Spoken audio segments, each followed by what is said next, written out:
भरमाणा जी, मैं सबसे निवेदन करता हूं कि ऊपर आए। जो भी हमारे विधायक और पूर्व विधायक नीचे बैठे हैं, सबसे मेरा हाथ जोड़ के निवेदन है कि ऊपर आए।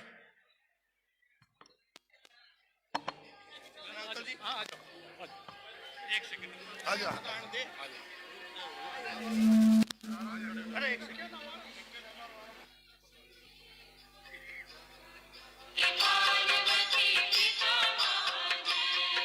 भैया प्लीज ये बंद करें।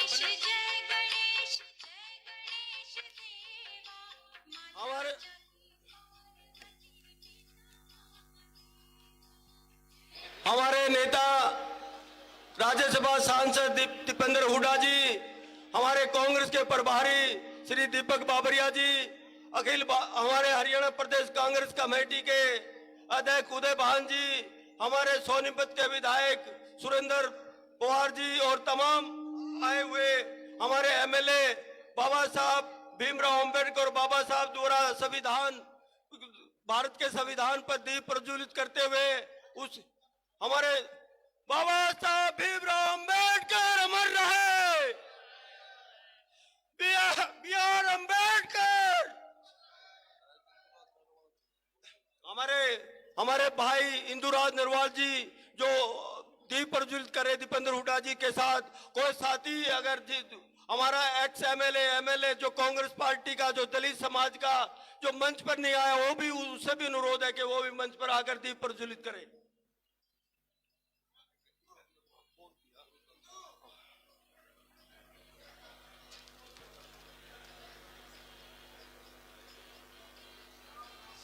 हमारे साथी जुलाने से नरेंद्र लाठर जी भी हमारे बीच में आए हैं। भाई नरेंद्र लाठर जी का धन्यवाद।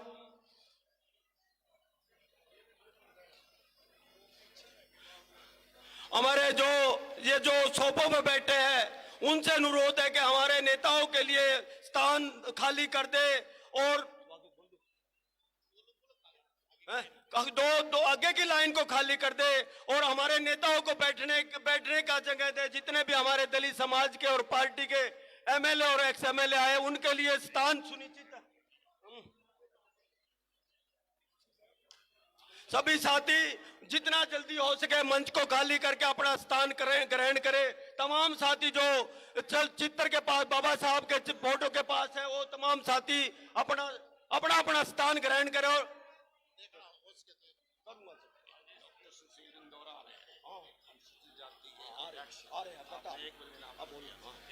बैठो हमारे अभी भाषण करा, हमने सारा पता है। अरे हमने चला लग गए यार, मैं बोलने के लिए बोल दूंगा। किसका? हरिओम नायक अहेरी समाज। ये मैंने किस का नाम तो लिख लेंगे। बोर्ड बैठ जा, राम तो बैठ, नाम तो लिख लेंगे।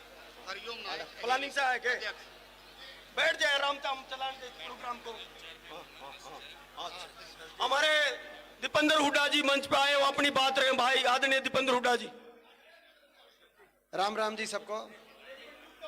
सभी से मेरा आग्रह है, सभी हमारे सारे वरिष्ठ नेतागण यहाँ पे उपस्थित हैं और वरिष्ठ साथी जो कांग्रेस के हमारे सारे वरिष्ठ नेतागण और साथी उपस्थित हैं। ये कार्यक्रम तब सफल हो पाएगा जब अनुशासन से कार्यक्रम चलाएंगे। कांग्रेस के हमारे एससी सेल का ये कार्यक्रम है।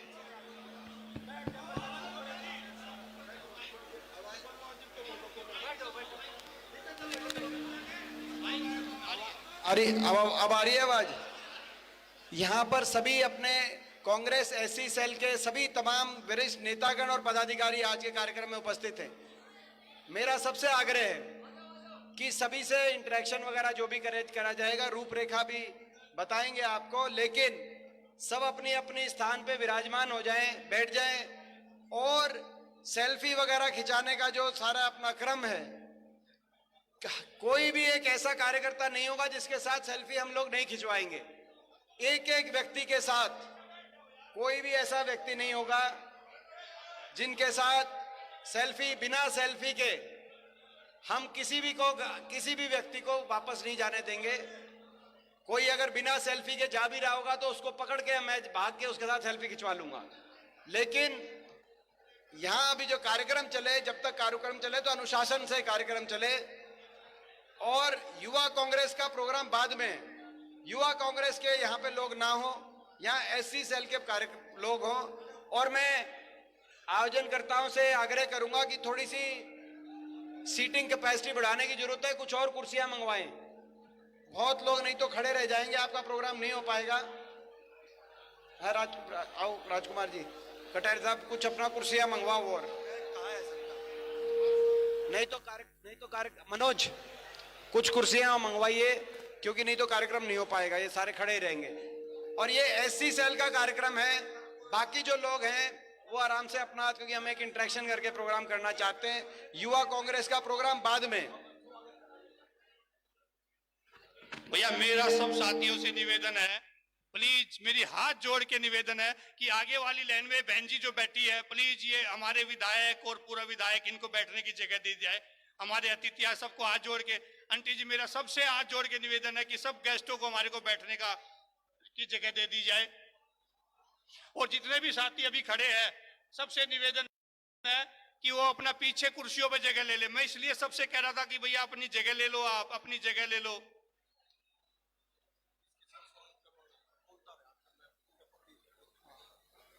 स्वागत करवाओ आपसे आप हैं। मैं बोल दूंगा पूजा पगड़ी का है, ये ले जा पगड़ी जा, मैं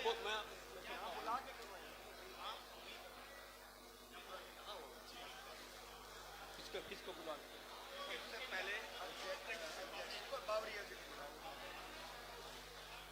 बुला लूं? मैं सबसे पहले अनुरोध करना चाहूंगा, हमारे हरियाणा कांग्रेस के प्रभारी श्री दीपक बाबरिया जी मंच पर आए, और माननीय दीपेंद्र हुड्डा जी भी मंच पर आ रहे, और हरियाणा प्रदेश कांग्रेस कमेटी के अध्यक्ष उदय भान जी और हमारे एससी डिपार्टमेंट के चेयरमैन भाई सुशील इंदौरा जी भी मंच पर आए, और हमारे कुछ साथी उनका स्वागत करना चाहते हैं। और दूसरे साथी बिल्कुल मंच पे ना आए, उनसे सबसे अनुरोध है कि मंच पे कोई भी साथी ना आए। हाँ,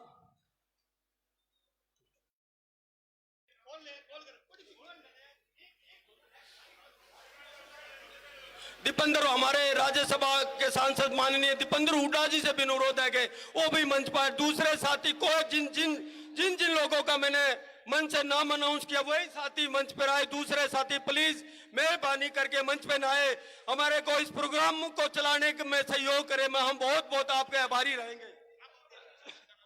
हमें भाई एससी डिपार्टमेंट के चेयरमैन भाई सुशील इंदौरा पूर्व सांसद से अनुरोध करूंगा, हमारे दीपक बाबरिया जी का पगड़ी पर आकर स्वागत करें। भाई मनोज भाई राजकुमार कटारिया जी, हमारे भाई राजकुमार कटारिया जी से अनुरोध करूंगा कि हमारे प्रदेश अध्यक्ष उदय भान जी का पगड़ी पहराकर स्वागत करेंगे भाई, और बुके साथ में बुके देकर स्वागत करेंगे।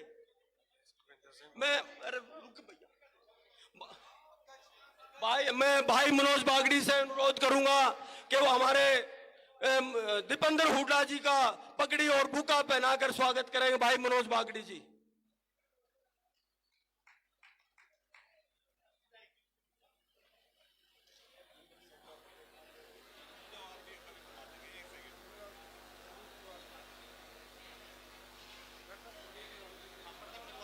हमारे प्रदीप नरवाल जी का, अजीत मोदी जी, हमारे SC department working chairman Pradeep Narwal ji का पगड़ी और बुका, पगड़ी पहनाकर बुका देकर स्वागत करेंगे भाई अजीत मोदी जी।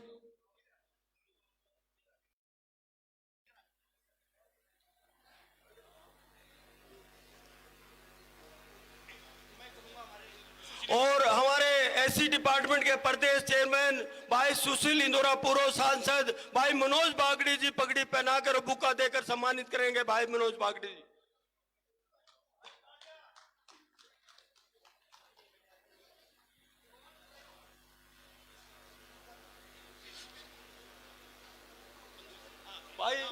भाई रमेश दुग्गल जी, हमारे इस प्रोग्राम के जो इंचार्ज है, पंजाब से विधायक सुखविंदर जी कोडी को भाई रमेश दुग्गल जी उनका पगड़ी और बुका देकर सम्मानित करेंगे भाई रमेश दुग्गल जी।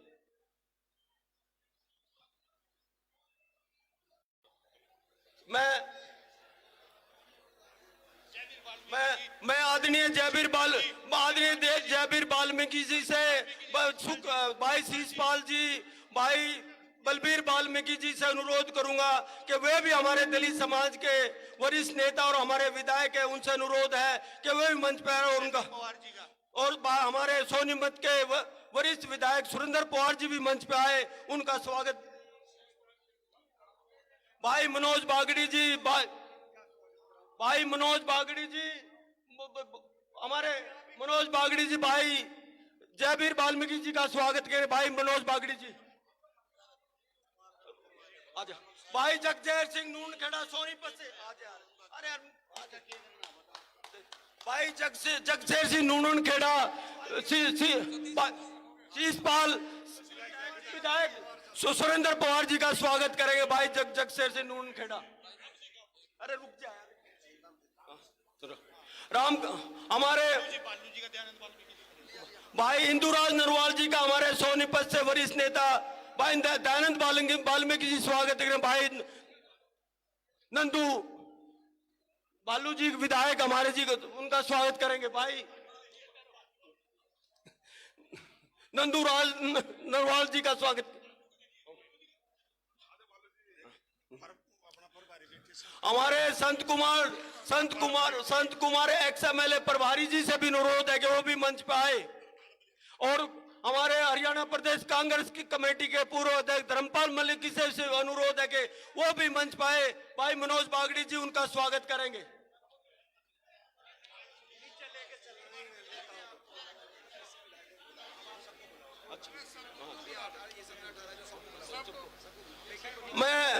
हमारे नेताओं की तरफ से अनुरोध है,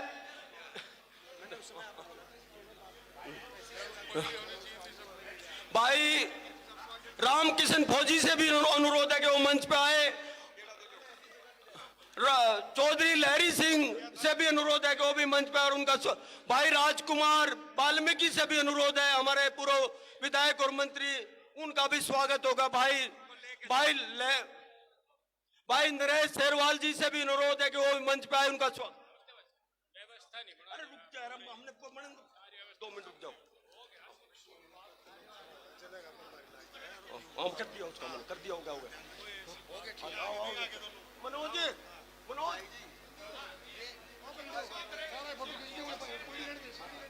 जगशेर जी हमारे सोनीपत जिला के प्रभारी पूर्व विधायक संत कुमार जी का स्वागत है। भाई जगशेर जी, भाई रवि इंदौरा जी हमारे रामकिशन फौजी जी का स्वागत करें। भाई रवि इंदौरा जी, भाई चांद नागर हमारे नरेश सेलवाल जी का स्वागत करें। भाई चांद नागर,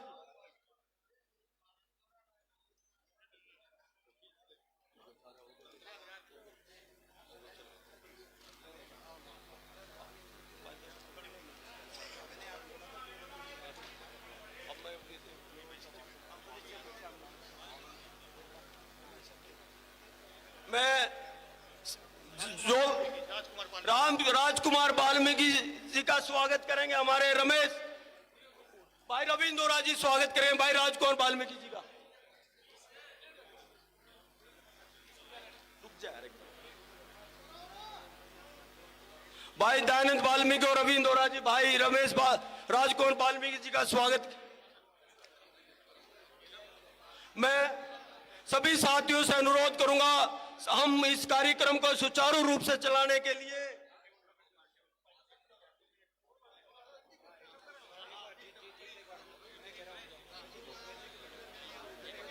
चलो कराओ एससीपीसी का प्रधान। अच्छा ठीक है, बोल रुक जा।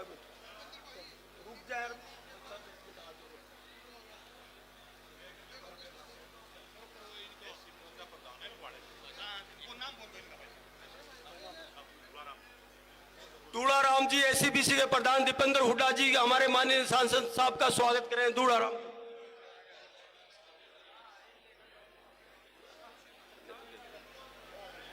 ये साथी जो मंच पे बैठ खड़े हैं उनसे अनुरोध है कि वो नीचे चले जाए, अपना स्थान ग्रहण करें। हमें इस प्रोग्राम को सुचारू ढंग से चलाने के में सहयोग करें, सभी साथियों से अनुरोध है।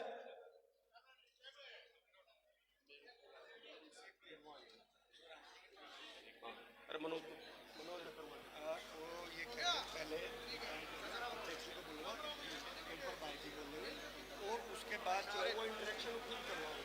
भाई अनिल नागर जी सांसद सभा स्वागत करते हुए। अरे यार हम चला लें तो यार इस प्रोग्राम ने। मैं हरियाणा प्रदेश का भाई जी मेरा सभी साथियों से निवेदन है, प्लीज हाथ जोड़ के निवेदन है, मंच से नीचे आ जाओ और बैठ जाओ भाई साहब, प्लीज हाथ जोड़ के। इतनी अच्छी व्यवस्था थी वो सारी खराब हो गई भाई साहब। भाई सभी जो है हमारे अनुसूचित विभाग के कार्यकर्ता ध्यान से सुने। स्टेज के ऊपर कोई कुर्सी लगी नहीं है, सोफा लगा नहीं है। यहां सिर्फ और सिर्फ जो वक्ता होगा वही आएगा, उसके साथ भीड़ ने नहीं आना है, क्योंकि ये प्रोग्राम जो है थोड़ा डिफरेंट तरीके से चलेगा। इंटरेक्शन लेवल का प्रोग्राम है। आप लोगों से जो हमारे वक्ता होंगे उनकी बात करके जो प्रभारी जी रूबरू होना चाहते हैं वो उस तरीके का कार्यक्रम है, यह ना कि भाषण प्रतियोगिता नहीं होनी है यहाँ पे। तो इसलिए इस कार्यक्रम की रूपरेखा जो है जिस तरीके से रखी गई थी उसको उस तरीके से चलाने के लिए आपको एक बार स्टेज खाली करना पड़ेगा। सिर्फ संचालक जो है वो स्टेज के ऊपर रहेंगे, बाकी एक व्यक्ति भी स्टेज के ऊपर नहीं रहेगा। हाथ जोड़कर निवेदन है कि अपना कार्यक्रम समझे और उस तरीके से उस कार्यक्रम को चलाएं। प्लीज बंधु जी आप। सुनीता वर्मा जी, ये एनटी जी बैठे, प्लीज ये हमारे गेस्ट ये मेजों पे बैठे हैं, प्लीज आपसे हाथ जोड़ के निवेदन है भाई साहब, ये एनटी जी के पास ये गेस्टों को बैठने दो प्लीज, मेरा हाथ जोड़ के निवेदन है भाई साहब। इधर ये नीलम बाल्यान जी प्लीज, ये हमारे गेस्ट बैठे हैं, ये प्लीज आप पीछे ये मेजों पे बैठे हैं, प्लीज व्यवस्था बनाए रखो। मेरी हाथ जोड़ के सबसे निवेदन है कि सभी बहनों से भाइयों से, भाई सारसर साहब, बलजीत भाई, ये गेस्ट मेजों पे बैठे हैं भाई साहब, हाथ जोड़ के निवेदन है इनको बैठने दो भाई साहब। ये एमएलए एक्स एमएलए सेलवाल साहब आप उधर बैठो प्लीज, मेज पे नहीं बैठना, आप हमारे अतिथि हो, आप हमारे मेहमान हो। आपसे निवेदन है कोई भी साथी मेज पे नहीं बैठेगा भाई साहब, कोई भी साथी मेज पे नहीं बैठेगा। रवि भाई प्लीज मेज पे मत बैठो कोई भी साथी, सारा डेकोरम खराब होता है। सभी साथियों से Dayanand ji, Dayanand uncle ji please मेज पे मत बैठो।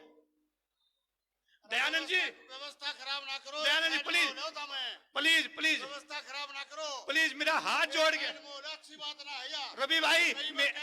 रवि भाई मेज पे मत बैठो, आप कुर्सी ले लो, मैं आपको कुर्सी दिलवाता हूँ प्लीज। भाई जी मेरा कोई भी साथी मेज पे नहीं बैठेगा, वो मैं सभी से हाथ जोड़ के निवेदन करता हूँ कि हमारे जो अतिथि आए हैं उनको जगह दे दो भाई साहब, प्लीज हाथ जोड़ के निवेदन है मेरा। मैं सभी साथियों से पुनः आग्रह कर रहा हूं, जो कांग्रेस के वरिष्ठ नेताओं के लिए जो सोफे 2 लाइन के लिए निश्चित किए गए थे, हमारे जो दलित समाज के कांग्रेस पार्टी के एमएलए और एक्स एमएलए है, जो हमारे नेता जो इस प्रोग्राम में आए, उनके लिए दो लाइन सोफों की निश्चित की गई थी। मैं अपने सभी तमाम साथियों से अनुरोध करना चाहूंगा इस प्रोग्राम को चलाने के लिए हमें सहयोग करें।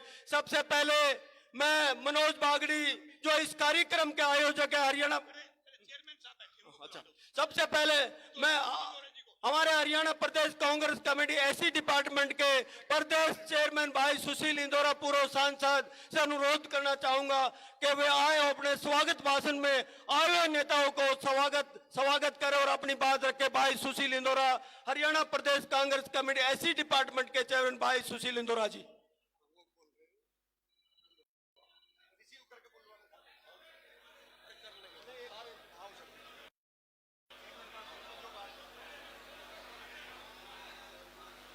राम राम जी सारान, थोड़ा सा प्लीज हाथ जोड़ के विनती है कि थोड़ा सा बैठ जाएं, प्लीज सुन लें बात को, क्योंकि ये समाज की मान और सम्मान की बात है, तो इसलिए प्लीज हाथ जोड़ के विनती है कि सारे के सारे बैठ जाएं। ये आयोजन जो किया जा रहा है ये माननीय जो हमारे प्रभारी हैं दीपक बावरिया जी के आदेशानुसार और चौधरी दीपेंद्र सिंह हुड्डा जी के नेतृत्व में हम सब साथी, जिसमें मैं भी हूँ, मनोज बागड़ी जी भी हैं, हमारे डॉक्टर जीत सिंह भी जो वर्किंग चेयरमैन हैं, वो साथी और आप सब साथियों के सहयोग और समर्थन से आयोजित किया जा रहा है। और ये सब वो है कि यहाँ पे आए सभी हमारे प्रदेश के अध्यक्ष उदयभान जी के गाइडलाइन में, तो मैं आपसे विनती करूँगा कि शांति से जो बात बावरिया जी आपसे सुनने के लिए आए हैं, जो भावना आपकी है, जो सामाजिक भावना है, जो सामाजिक समरसता है, जो सामाजिक एकता की बात है, वो पार्टी के हाईकमांड को और पार्टी नेतृत्व को और हमारे जो हरियाणा के चौधरी भूपेंद्र सिंह हुड्डा जी को कैसे पहुंचाया जाए, उन सब बातों के लिए ही ये आयोजन किया गया है।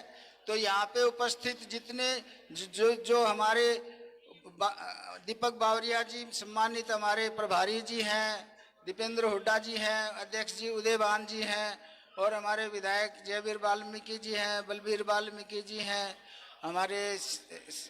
हमारे शिषपाल केरवाड़ा जी हैं, नरवाल जी हैं, और ये सभी जितने हमारे विधायक हैं, और जो ये पवार साहब हैं, भालू जी हैं, सभी, और जो एक्स विधायक हैं, जो हमारे सीनियर नेता हैं, जो पंजाब से आए हैं, उन सब का मैं अपनी तरफ से, हमारे साथियों की तरफ से और आप सब की तरफ से बहुत बहुत स्वागत करता हूं।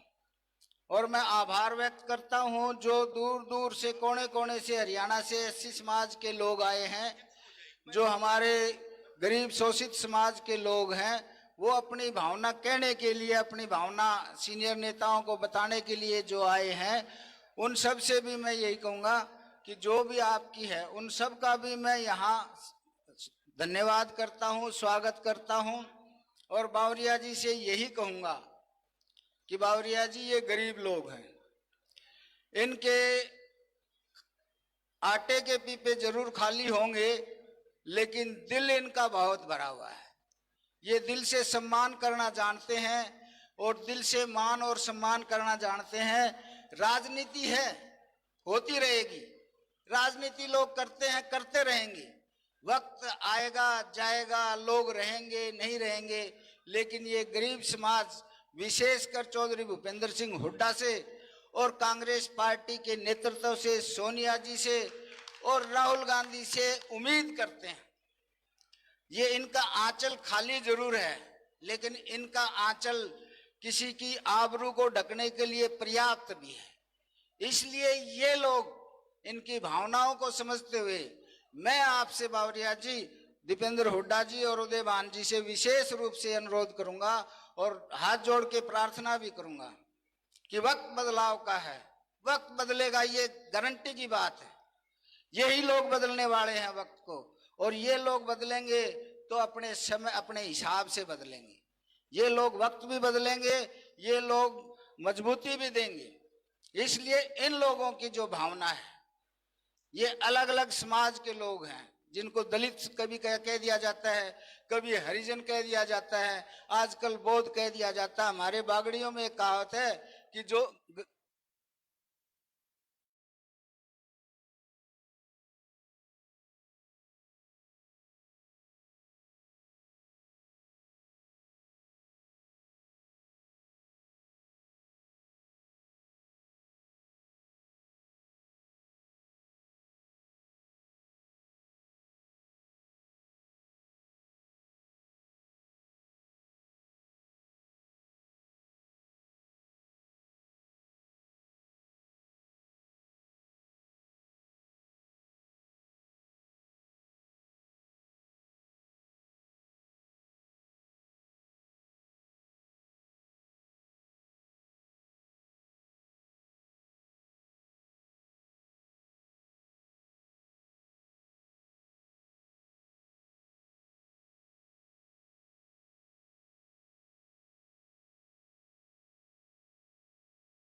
तो सभी साथियों का मैं बहुत बहुत स्वागत करता हूं, आभार व्यक्त करता हूं और यही कहूंगा कि सामाजिक ढांचे को मजबूत करने का काम आप लोग करेंगे, सामाजिक समरसता लाने का काम आप लोग करेंगे, सामाजिक अधिकार की लड़ाई लड़ने का काम भी आप लोग करेंगे।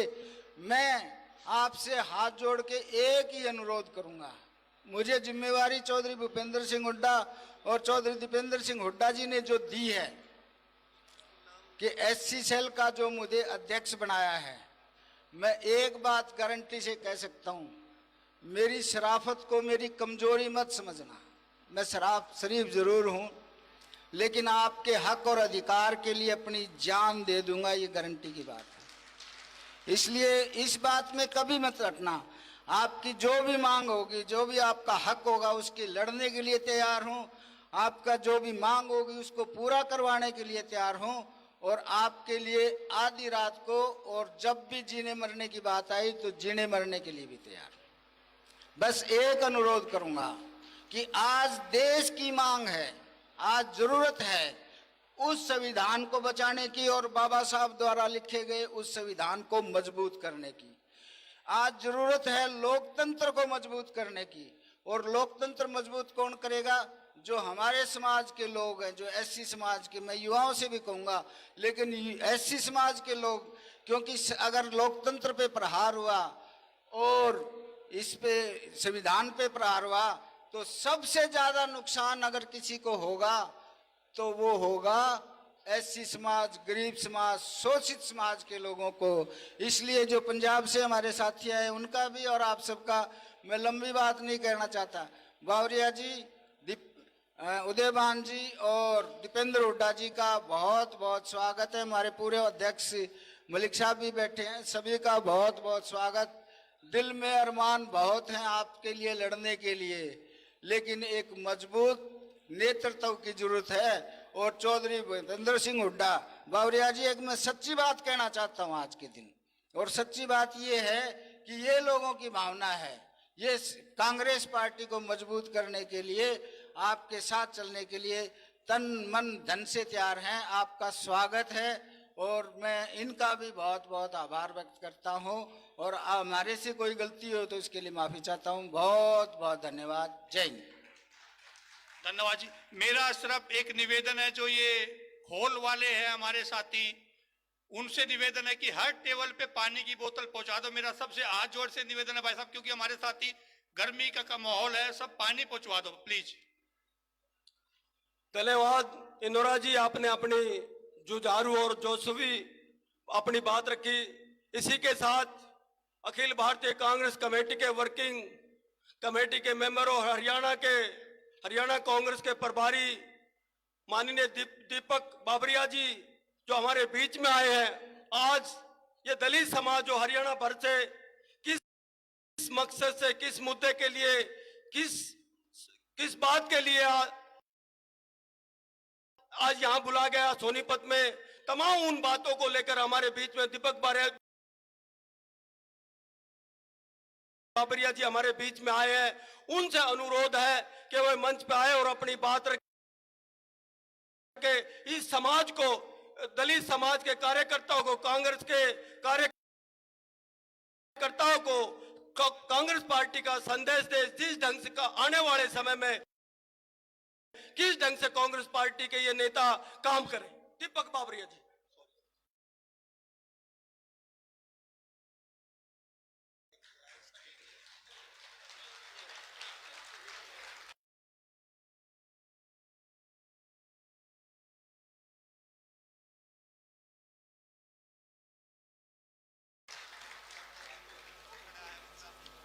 आज का ये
काफ़ी जगह खाली है, मगर यहाँ भीड़ लोग है।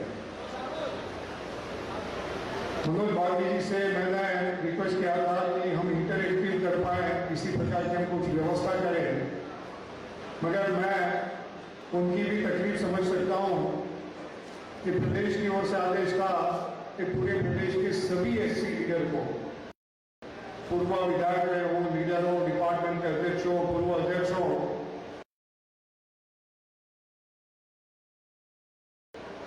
किसी को भी आपको छोड़ना नहीं है, सबको आमंत्रित करना है। और मुझको खुशी है कि आज आप बड़ी मात्रा में पूरे प्रदेश से यहाँ एकत्रित हुए हैं। मैं ये मौके पे आप सबका स्वागत करता हूँ, अभिवादन करता हूँ, मेरी शुभकामनाएं पेश करता हूँ। तो हो सकता है जो समय की पाबंदी है, 3 बजे यूथ कांग्रेस वाले ये होल हमारे से मांगेंगे और अभी ऑलरेडी इस 150 मैं आपसे कुछ बात करूंगा। इसके बाद हमारे वरिष्ठ लीडर जो हैं वो कुछ मार्गदर्शन करेंगे, हमारे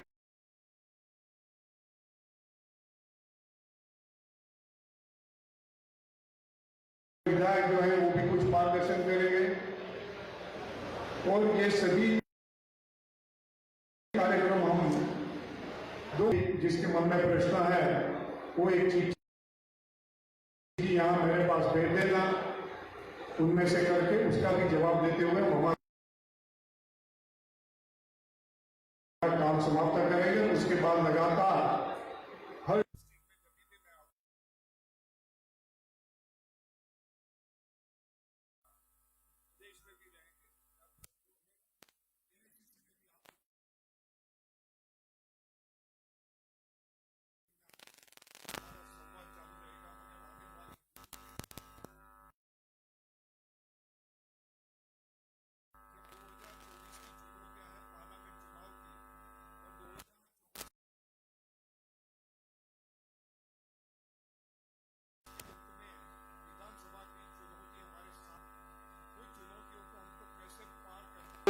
का 24 का चुनाव हाथ से निकल गया, पार्लियामेंट का चुनाव हाथ से निकल गया। फिर से ये भारतीय जनता पार्टी की सरकार, भैया थोड़ा वॉल्यूम कम कर दो, थोड़ा।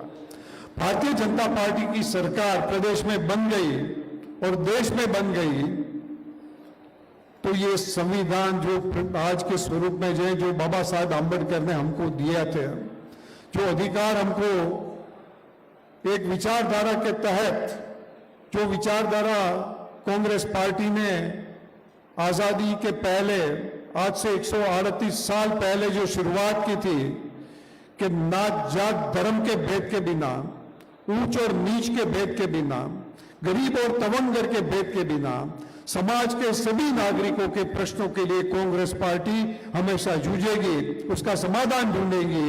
और वो बात पर आज तक कांग्रेस खड़ी रही है। इतना ही नहीं, मगर राहुल गांधी जी ने वो जो है विचारधारा को आगे बढ़ाते हुए मोहब्बत की दुकान की बात की है।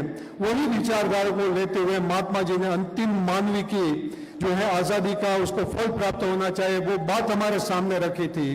वही बात को आगे बढ़ाते हुए कोई भेदभाव के बिना महात्मा जी ने एक देश में शुरुआत की थी, एक दलित की बेटी को गोद लेके, और वहां से ये ऊंच नीच के छूत अछूत के भेदभाव भी समाप्त करने की शुरुआत जो कांग्रेस पार्टी ने की थी। और वही शुरुआत को आगे बढ़ाते हुए ये देश में डॉक्टर बाबा साहब अम्बेडकर जैसे भी एक हस्ती ने जन्म लिया, जिन्होंने एक बड़े रिवोल्यूशनरी, भैया ये इसकी गूंज क्यों बनती है? इको आप शायद चालू कर देते हैं, इको चालू कर दो, इको खत्म कर दो, इको नहीं चाहिए। तो बाबा साहब आंबेडकर जैसी विभूति ने जो जन्म लिया था और इन्हें बड़े क्रांतिकारी स्वरूप से ये समाज जो है इनकी बात लोगों के सामने रखी, बड़ी मजबूती से उनके लिए जो है रिप्रेजेंटेशन किया, उसके लिए उसकी मूवमेंट चलाई, आंदोलन किया, उनके हक और अधिकार के लिए। जो उनके साथ अन्याय होता था, भेदभाव होता था, सदियों से जो होता था, उसको समाप्त करने के लिए जो है एक कानूनी प्रावधान की भी जो है उन्होंने जो बात रखी, और वही बातों का स्वीकार करते हुए कांग्रेस पार्टी ने उनको संविधान सभा के अध्यक्ष बनाए और उन्होंने जो संविधान दिया, कांग्रेस पार्टी की सरकार ने जिसका स्वीकार किया, और उसके तहत आज 70 साल तक ये देश में एक लगातार समाज के सभी वर्ग को, स्पेशली एससी समाज को भी एक प्रगति की कूच में साथ में जोड़ने का, सदियों से जो अन्याय का सामना कर रहे हैं, सदियों से जो है हर प्रकार से वंचित हैं, उनको ऊंचे उठाने का एक अभियान शुरू हुआ था। पंडित जी ने ये देश में पहला अस्पृश्यता निवारण का कानून 1954 में पास किया। वही कांग्रेस की सरकार थी जिन्होंने एट्रोसिटी एक्ट भी दिया, और वो इंदिरा जी थी जिन्होंने सबसम प्लान भी दिया। और आज लगातार जब तक कांग्रेस की सरकार रही उसका अनुसरण करने का प्रयास भी रहा। समाज के हर बच्चे को शिक्षा देने का, उसकी परिस्थिति नहीं हो तो उसको हर प्रकार की सहायता स्टेट की ओर से देने का, रिजर्वेशन से उनको लेवल प्लेइंग फील्ड देने का, वो अधिकार भी कांग्रेस पार्टी ने दिया था।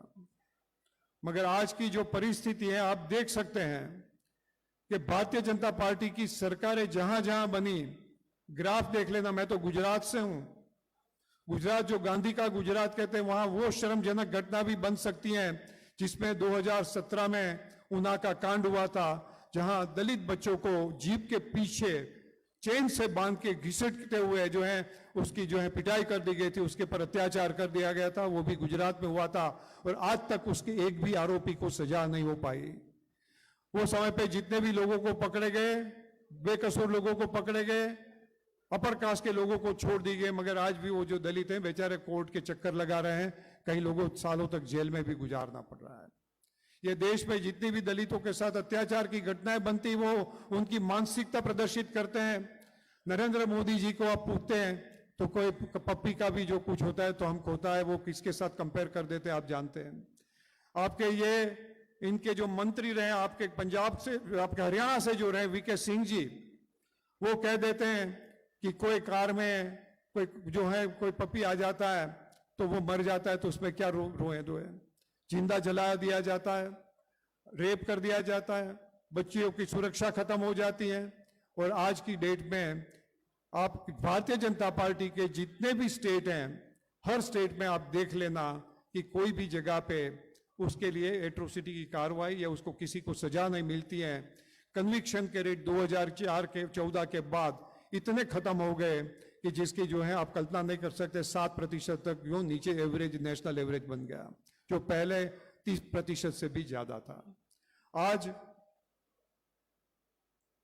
कोर्ट के जरिए ये सरकार है, भारतीय जनता पार्टी की सरकार, अधिकार भी समाप्त कर देना चाहते थे एट्रोसिटी के। एट्रोसिटी का सही उपयोग ना हो और उसके लिए एक आक्रोश हो, मैं समझ सकता हूं, मगर वो एक सबसे बड़ा हथियार दलित महिलाओं के पास था और स्पेशली ग्रामीण इलाकों में। मैं जब वो समय पे मध्य प्रदेश का इंचार्ज था और वो वहां मेरे पास जब भी ये समाचार आया कि सुप्रीम कोर्ट के जजमेंट से ये लोगों ने उसकी जितनी भी जो धाराएं थी उसको बहुत कमजोर कर दी, वो हमारे विधायक जो वहां से बुंदेलखंड से थे बोल उठे कि सर, दलित विधायक थे, अभी हमारी बहन बेटियों की इज्जत जो है सलामत नहीं रहेगी। तो आज जो भारतीय जनता पार्टी कर रही है कोई सलामत नहीं है। आज हरियाणा में जो सबसे श्रेष्ठ जो प्रदेश था कि जहां लॉ एंड ऑर्डर की परिस्थिति भी काफी अच्छी थी, वहां आज जो है लॉ एंड ऑर्डर के मामले में जो क्राइम रेट था वो 16% से बढ़ के 31.8% तक पहुंच गया, क्योंकि ये लोग शासन नहीं करना चाहते हैं। जो आपका बंधारणीय जो प्रावधान होते हैं उसका अनुसरण नहीं करना चाहते हैं, कानून का अनुसरण नहीं करना चाहते हैं, मनमानी करना चाहते हैं। और जब मनमानी होती है तो उसका सबसे पहला शिकार जो कानूनी प्रक्रिया होती है वो होती है। तो आज हम जानते हैं कि किस प्रकार के जुल्म को हम सहन करते हैं। मैं जब चंडीगढ़ में पहला मेरा परामर्श हुआ था, आप में से 2 कार्यकर ऐसे थे जिन्होंने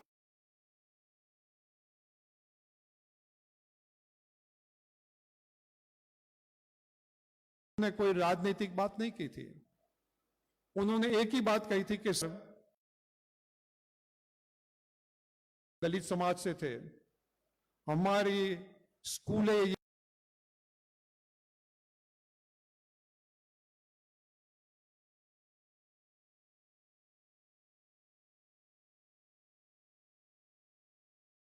बंद कर रहे हैं, हमारे बच्चे पढ़ेंगे कैसे?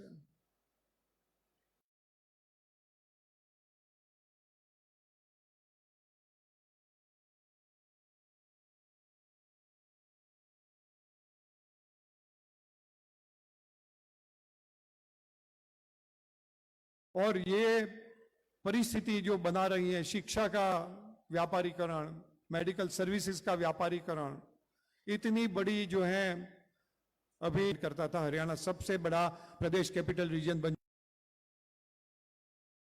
जाता था कि जहां विदेशी पूंजी लगती थी, बड़े बड़े कारखाने लगते थे और जो है रोजगार के सर्जन होते थे। रोजगार के सर्जन वहां होते हैं कि जहां शांति होती है। आज यहां इन्होंने कश्मीर में बता दिया कि जिसको भी जमीन लेना है वो ले लें। आप एक हिंदुस्तानी नागरिक बताएं,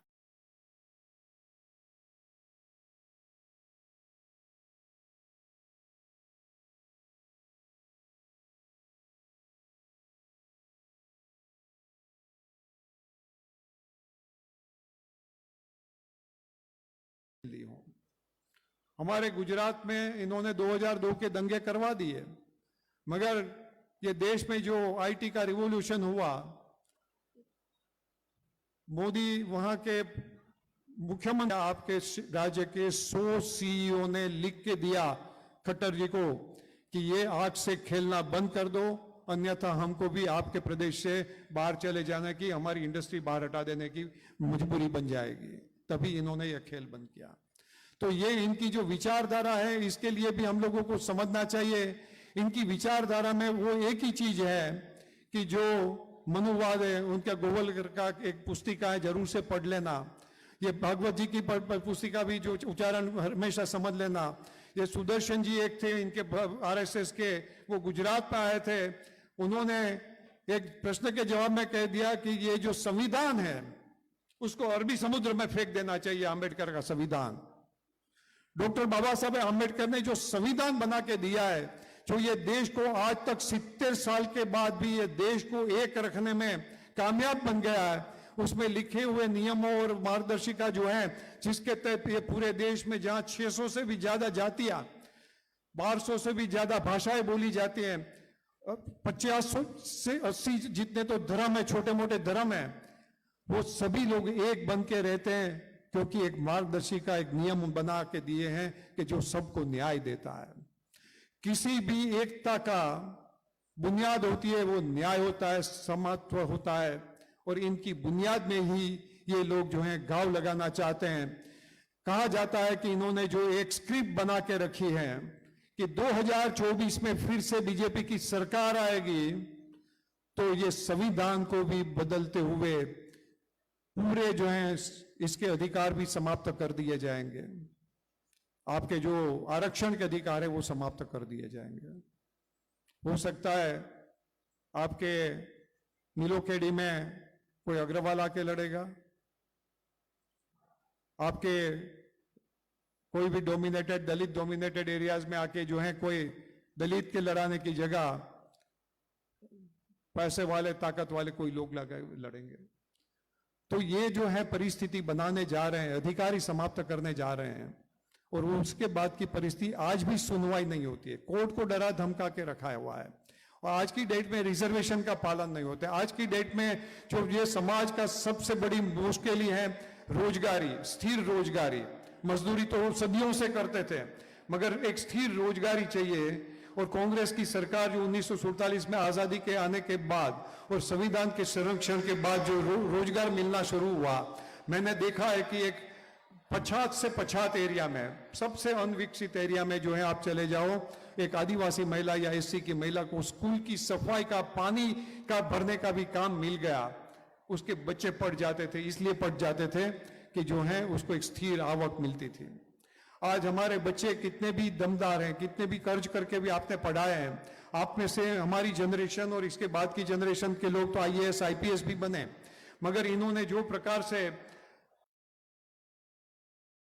सभी चीजों को कॉन्ट्रैक्ट, इवन अभी आईएएस को भी कॉन्ट्रैक्ट में डाल दिया। कलेक्टर भी जो है बाहर भर्ती कर सकते हैं, तो वहां रिजर्वेशन समाप्त हो जाता है। ये देश में 15 करोड़ जो है कहा जाता है कि रोजगार हैं ऑर्गेनाइज सेक्टर के, जिसपे सरकार और सरकारी संस्था होते हैं, तो उसमें अर्ध सरकारी संस्था जो है उसमें, और सरकारी संस्थाओं में उसमें उसके निगम वगैरह भी आते हैं। मुझको बराबर याद है, मैंने ग्रेजुएशन किया तब के बाद वही समय पे इंदिरा जी ने बैंक का नेशनलाइजेशन किया था। इंडिया, हमारा टेलीफोन निगम का जो इतना बड़ा बीएसएनएल का प्रचार प्रसार और उसका विस्तरण हुआ था, हजारों और लाखों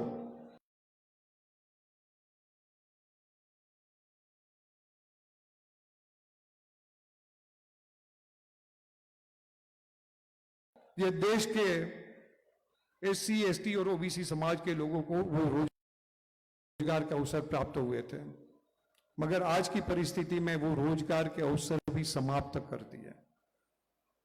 केरला में था, मैंने वहां एक डिस्ट्रिक्ट में वो भी सुना कि जो है वहां की महिलाएं ऊपर वस्त्र भी नहीं पहन सकती थी, और पहनती थी तो उसके स्तन काट दिए जाते थे। वो प्रकार के जुल्म जो देश में होते थे, इसको ये सब जो है कानून के तौर पे रक्षा देना चाहता है। हम फिर से वो दिन आना देना चाहते हैं। आज जो है हम सबको एक उठ के, आज हम अपने संकीर्ण स्वार्थ में देखते हैं, हम राजनीति में आए हैं तो कुछ बन जाना चाहते हैं, मगर बनेंगे कब? जब ये संविधान बचेगा तभी बनेंगे। संविधान ही नहीं बचेगा तो भटकते रहो, कहीं भी हाथ में कागज लेके घूमते रहो, कोई सुनने वाला नहीं होगा। और वो चीज जब तक हम नहीं समझेंगे, संविधान को बचाना है वो हमारी प्राथमिक जो हमारा लक्ष्य होना चाहिए, हमारे निजी स्वार्थ से उठ के उसके पीछे लग जाना चाहिए। जब तक हम नहीं समझेंगे, मैं समझ रहा हूं कि ये जो है पूरा ये देश का दलित समाज जो सबसे उसका जिसके पर सबसे ज्यादा उपकार जो है, सबसे ज्यादा जिसके उत्थान में जिसका जो है एक परिश्रम है, योगदान है, ये डॉक्टर बाबा साहब आम्बेडकर का जो है, हम उसके लिए अवहेलना कर लें, हम उसका अपमान कर रहे हैं, जब हम हमारा निजी स्वार्थ को देखते हुए संविधान बचाने की हमारी जो प्राथमिकता होनी चाहिए उसको दरकिनार कर देते हैं। ये काम कैसे करें आप लोग पूछेंगे, तो हम तो तैयार ही हैं। मैं आपके सामने आज बताना चाहता हूं, हम लोगों ने मध्य प्रदेश में जो किया था, नीचे तक की आज की हमारी जो पार्टी की जो व्यवस्था है ब्लॉक लेवल पर सीमित हो जाती है। जिला अध्यक्ष, जिला के 25-50 लोग और ब्लॉक के अध्यक्ष उसके 25-50 लोग। पूरे डिस्ट्रिक्ट में, एक डिस्ट्रिक्ट की आबादी जो 15 लाख से भी ज्यादा जिसकी आबादी होती है, 20 लाख की आबादी होती है, जिसमें से 20% यहां हरियाणा में 22% दलितों की आबादी होती है, यानी कि 4 से 5 लाख लोग, उसका वो 100 लोगों में उसका प्रतिनिधित्व कितना? 10, 15, 25? तो ये जो मंडलम और सेक्टर करने जा रहे हैं, एक एक विधानसभा में कम से कम सभी फ्रंटल, सेल और हमारे मेन जो बॉडी है, पेरेंट बॉडी है, उसका मंडलम और सेक्टर बना दिया। मंडलम एक यानी कि क्या, सेक्टर क्या, 5 बूथ होता है, उसकी एक ज्यादातर एक आपकी ब्लॉक पंचायत की एक सीट होती है, तो वही सेक्टर है। और एक जिला पंचायत होती है, उसमें 3 से 4 आपकी ब्लॉक पंचायत की सीट, यानी कि 20 बूथ जो होते हैं, 20 से 25 बूथ हुए आपके जिला परिषद की सीट बनती है, तो वही आपका मंडलम बना। 25 बूथ का मंडलम, 5 बूथ का एक सेक्टर, 5 सेक्टर का एक मंडलम, 3 मंडलम का एक असेंबली 75 से 100 का, और पूरे विधानसभा में 3 ब्लॉक। तो ये मिला के विधानसभा से नीचे, आप जरूर से सुनना, विधानसभा से नीचे ब्लॉक के नीचे मंडलम के नीचे सेक्टर और सेक्टर के नीचे बूथ। तो बूथ से लेके विधानसभा और जिला समिति तक आपको हर जगह पे आपका प्रतिनिधित्व बने। उदयपुर में जो एआईसीसी ने रेजोल्यूशन पास किया था, 50% पद महिला, युवा और सामाजिक संगठन उसकी आबादी के अनुसार होना चाहिए। वो जो है आपकी सीधी भागीदारी ये सत्ता में बनाने का हमारा लक्ष्य है। हमने मध्य प्रदेश में सभी एससी समाज को हमने आउटरीच मिशन बनाए थे, जैसे यहां कुलविंदर जी को हमने लगाए हैं। वहां हमारे उत्तर प्रदेश के जो अभी प्रदेश के अध्यक्ष थे खाबरी जी, ब्रजलाल खाबरी जी, और दूसरे हमारे गुजरात के एक पूर्व विधायक सिद्धार्थ परमार जी थे। सिद्धार्थ परमार जी भाजपा में थे। 2002 के बाद मोदी के चढ़ते सूरज के समय उनको एहसास हो गया कि ये दलित विरोधी हैं। उनके क्षेत्र में कोई युवा उपवास आंदोलन कर रहा था। इन्होंने रिक्वेस्ट किया कि कलेक्टर को आदेश करे कि उसका पालना करवा दे। मोदी जी ने आदेश नहीं किया, कलेक्टर भी नहीं गया और युवा की मौत हो गई। वो दिन इन्होंने ठोकर मार दी कि तुम्हारी जो है धारासभ्य पद हमको नहीं चाहिए। वो पार्टी से इस्तीफा देके निर्दलीय बन गए और फिर कांग्रेस पार्टी में शामिल हो गए। ये सिद्धार्थ परमार जी और ये दोनों हमारे वहां के आउटरीच के थे। पार्टी के अंदर के तो आप हम सब लोग हैं, मगर पार्टी के बाहर भी ये समाज के बड़े बड़े समूह हैं। आपके जो हैं कोई रविदास जी का मानते हैं, वो समाज है, धार्मिक समाज है। कोई बौद्ध धर्म को मानते हैं, भिक्षुओं के साथ जुड़े हुए भी समाज है। कोई जो है वाल्मीकि के साथ मूवमेंट के साथ जुड़े हुए हैं, कोई कबीरपंथी हैं, और इसके साथ साथ कोई इंस्टीट्यूशन से कोई अम्बेडकरवादी विचारधारा के चलने वाले हैं। तो ये सभी जितने भी बामसेफ के जो हैं कुछ भी इंस्टीट्यूशंस होते हैं, वो सभी जितने भी बाहर के एक्टिविस्ट लोग हैं, जो आज की डेट में, आज की तारीख में भारतीय जनता पार्टी की नीति रीति को तो पहचान गए कि ये फिर से 2024 में आए तो संविधान खत्म कर देंगे, मगर उसके साथ हम लोगों को सहयोग बनाना है और उनके साथ सहयोग बनाते हुए प्रजा में नीचे तक पहुंच जाना है।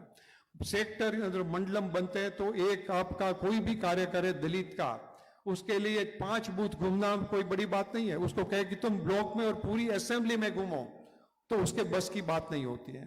तो मगर इसको कहेंगे कि आप यहां घूमो, तो जरूर से वो 5 बूथ में जाएगा।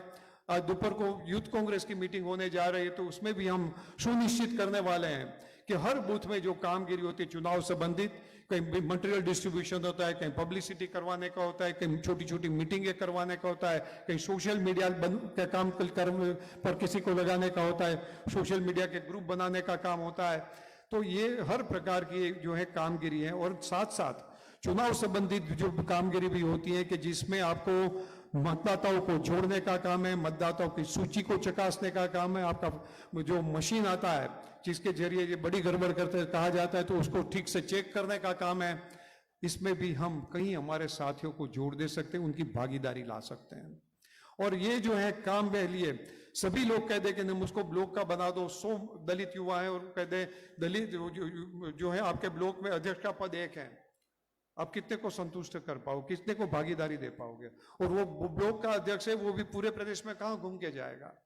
आप एक परिस्थिति का एक सोच लो कि यहाँ एक सोनेपत में सिर्फ अकेला कलेक्टर है, अकेला, और उसके नीचे फोर्स में कोई नहीं है, या एसपी अकेला डिस्ट्रिक्ट में है और नीचे उसके पास कोई फोर्स ही नहीं है, तो क्या होगा?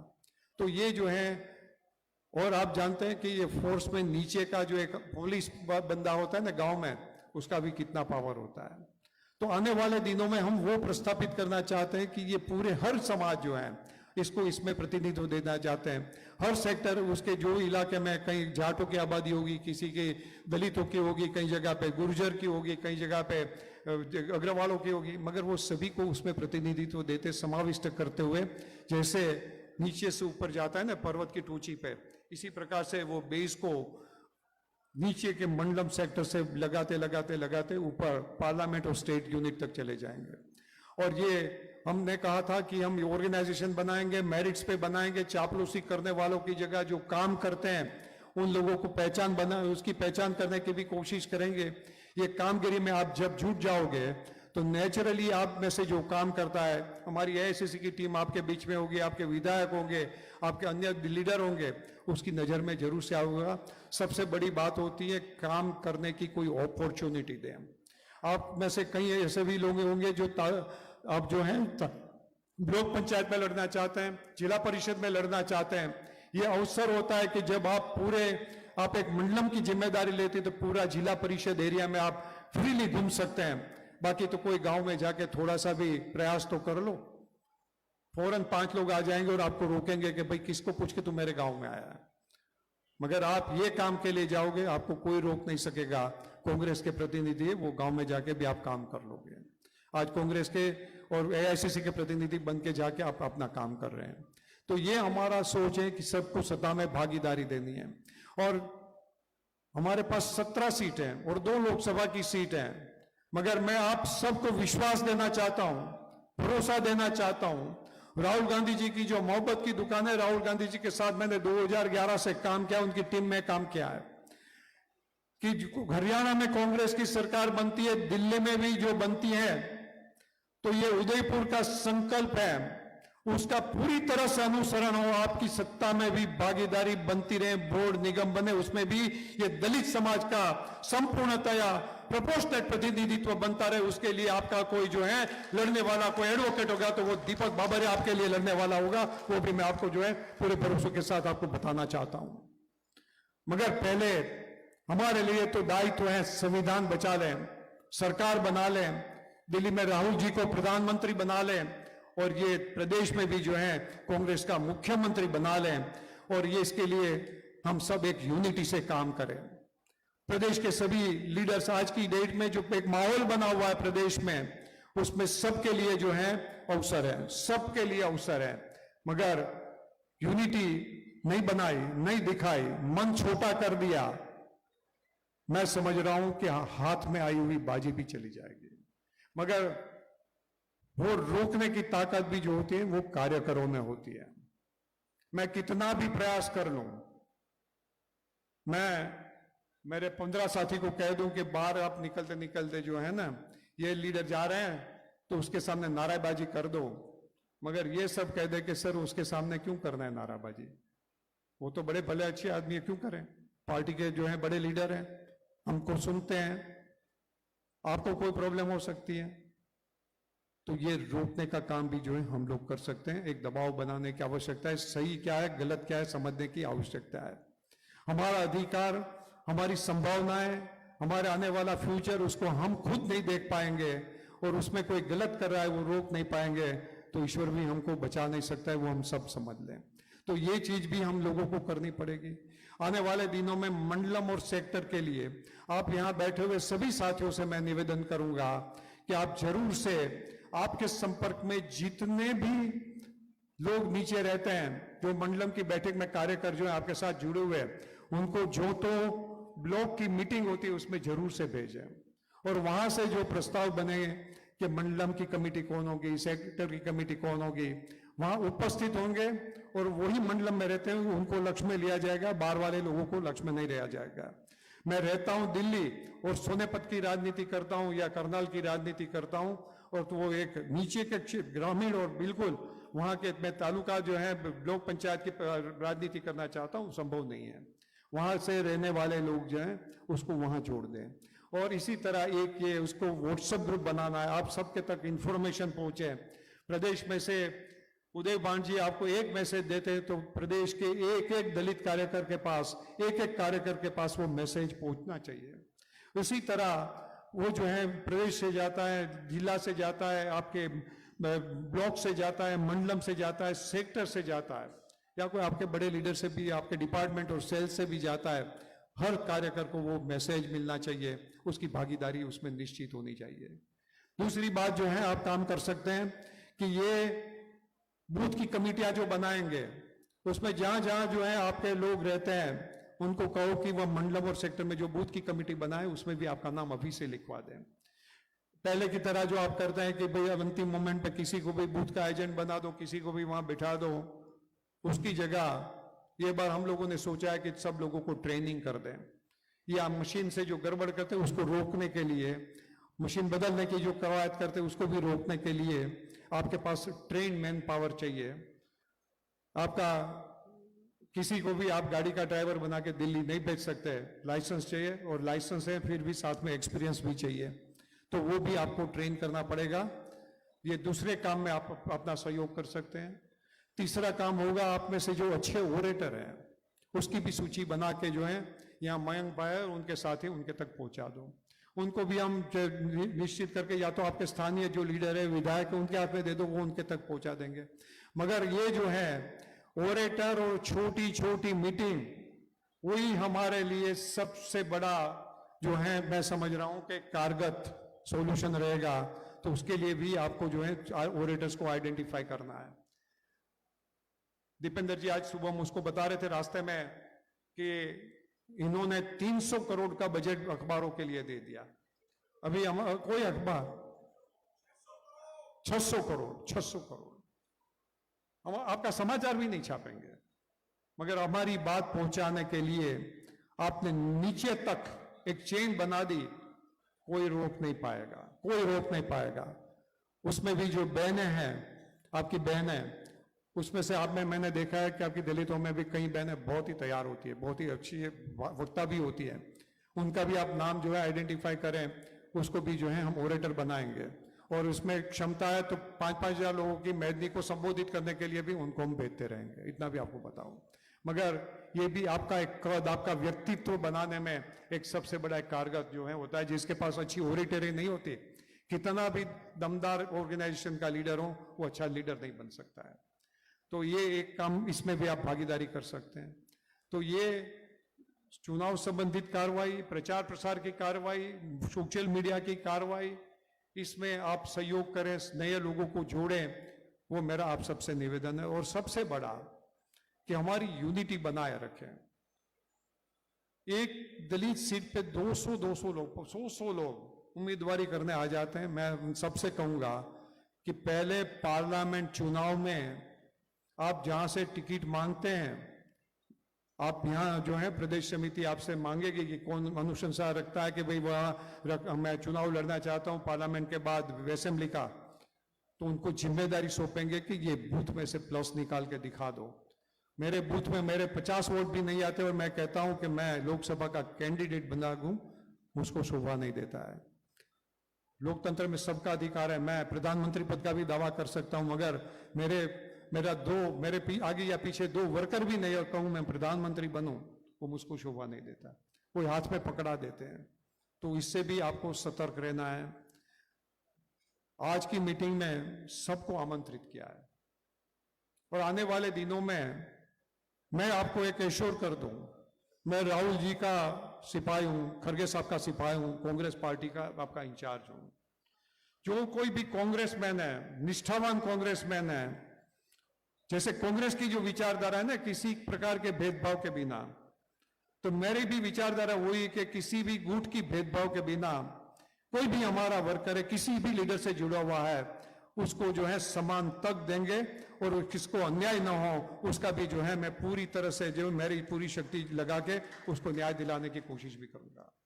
तो ये आप सब के लिए है कि आपको कैसे जोड़ना है, वो बात करने के लिए आपको बुलाए थे कि आप सब समझ लो कि आपके जब गांव में जाते हैं, आपके हल्के में जाते हैं और मंडलम और सेक्टर की कार्रवाई शुरू हो गई है, तो उसमें आप देरी मत करना। आपकी जो है व्हाट्सएप सूची बनाने की देरी मत करना और ओरेटर ढूंढने में देरी मत करना। आप जो जिम्मेदारी लेना चाहते हैं उसमें देरी मत करना। लगातार जो है आप जो कुछ भी काम करते हैं उसको जो है उसका आकलन किया जाएगा। ये प्रदेश की जो समिति बन रही है, आपके जिला के प्रधान जो बन रहे हैं, उसमें भी हमारी जो सोच है और इसमें आदरणीय प्रदेश अध्यक्ष जी ने और हुड्डा जी ने दोनों ने बड़ा सहयोग किया है, दूसरे लीडरों ने भी सहयोग किया है कि 36 बिरादरी का प्रतिनिधित्व कर रहे हैं। तो उसमें एससी समाज के भी कई जगह पे अध्यक्ष बनाने के लिए मेरे सामने सुझाव हैं, प्रस्ताव हैं, चेक कर रहे हैं। जो चुनाव लड़ना चाहते हैं उसको जो है वो जिम्मेदारी नहीं दे पाएंगे। जो प्रधान बनेगा वो चुनाव नहीं लड़ सकता है, मगर ये बार नहीं लड़ सकता है, बाद में 2 साल के बाद 3 साल के बाद जरूर से लड़ सकता है, वो अगला चुनाव लड़ सकता है, मगर अभी नहीं लड़ सकता है। तो ये इसमें एक जो मैंने सामने देखा है तकलीफ, हमारी मुश्किल जो देखा है कि काबिलियत होती है, योग्यता होती है, मगर जिला का प्रधान बनना उसमें वो एक काफी मुश्किल होती है, आर्थिक मुश्किल होती है। तो वो उसका समाधान ढूंढने के लिए हमने वो भी प्रस्ताव रखे हैं कि बीसीए हो, एससीए हो, उनमें से जो लोग आते हैं उनको शायद वो यहाँ उसका मान सम्मान नहीं बनता है, तो उसको वर्किंग प्रेसिडेंट और अन्य पदों पे, प्रदेश के पदों पे, जिला के पदों पे भी उसका मान सम्मान बना देंगे। वो मेरा आपसे वादा है। और पहला चरण जब समाप्त हो जाएगा प्रधान का और प्रदेश की सीनियर लीडरों की जो है नियुक्ति हो जाए, उसके बाद 3 फेज में इसका विस्तरण होने जा रहा है। और वो फेज में नीचे आप लोग जो योगदान करते हैं उसको लक्ष्य में लेते हुए जरूर से सबको रिवॉर्ड करेंगे। और ये बात नजर में रखते हुए आप सब आने वाले दिनों में निश्चय कर लें कि हमको ये देश में संविधान को बचाना है, डॉक्टर बाबा साहब आम्बेडकर की आन शान बान को भी बचाना है। उसके लिए हम हमारा जान भी जो न्यौछावर करना पड़े तो कर देंगे। वो तैयारी के साथ हम आगे चलें। काफी मैंने समय ले लिया है, मगर मेरे बाद जो है अध्यक्ष जी दीपेंद्र जी वो भी बोलने वाले हैं। 2-3 हमारे विधायक साहब से कहूंगा कि बहुत शॉर्ट में आप मैंने जो बात रखी है उसका अनुमोदन कर देना, और उसके बाद आप लोगों में से थोड़ी प्रश्नोत्तरी रखेंगे। तो ये हमारा कार्यक्रम रहेगा। मैं आप लोग में से कोई आपस में बात ना करे, आवाज ना करे, इतना जरूर से लक्ष्य में रखें। गत सप्ताह में करनाल में मेरे मुझको किसी से सख्ती करनी पड़ी, वो आपसे करनी ना पड़े, वो भी जरूर से लक्ष्य में रखें। आप सबका बहुत बहुत धन्यवाद। जय हिंद, जय भारत।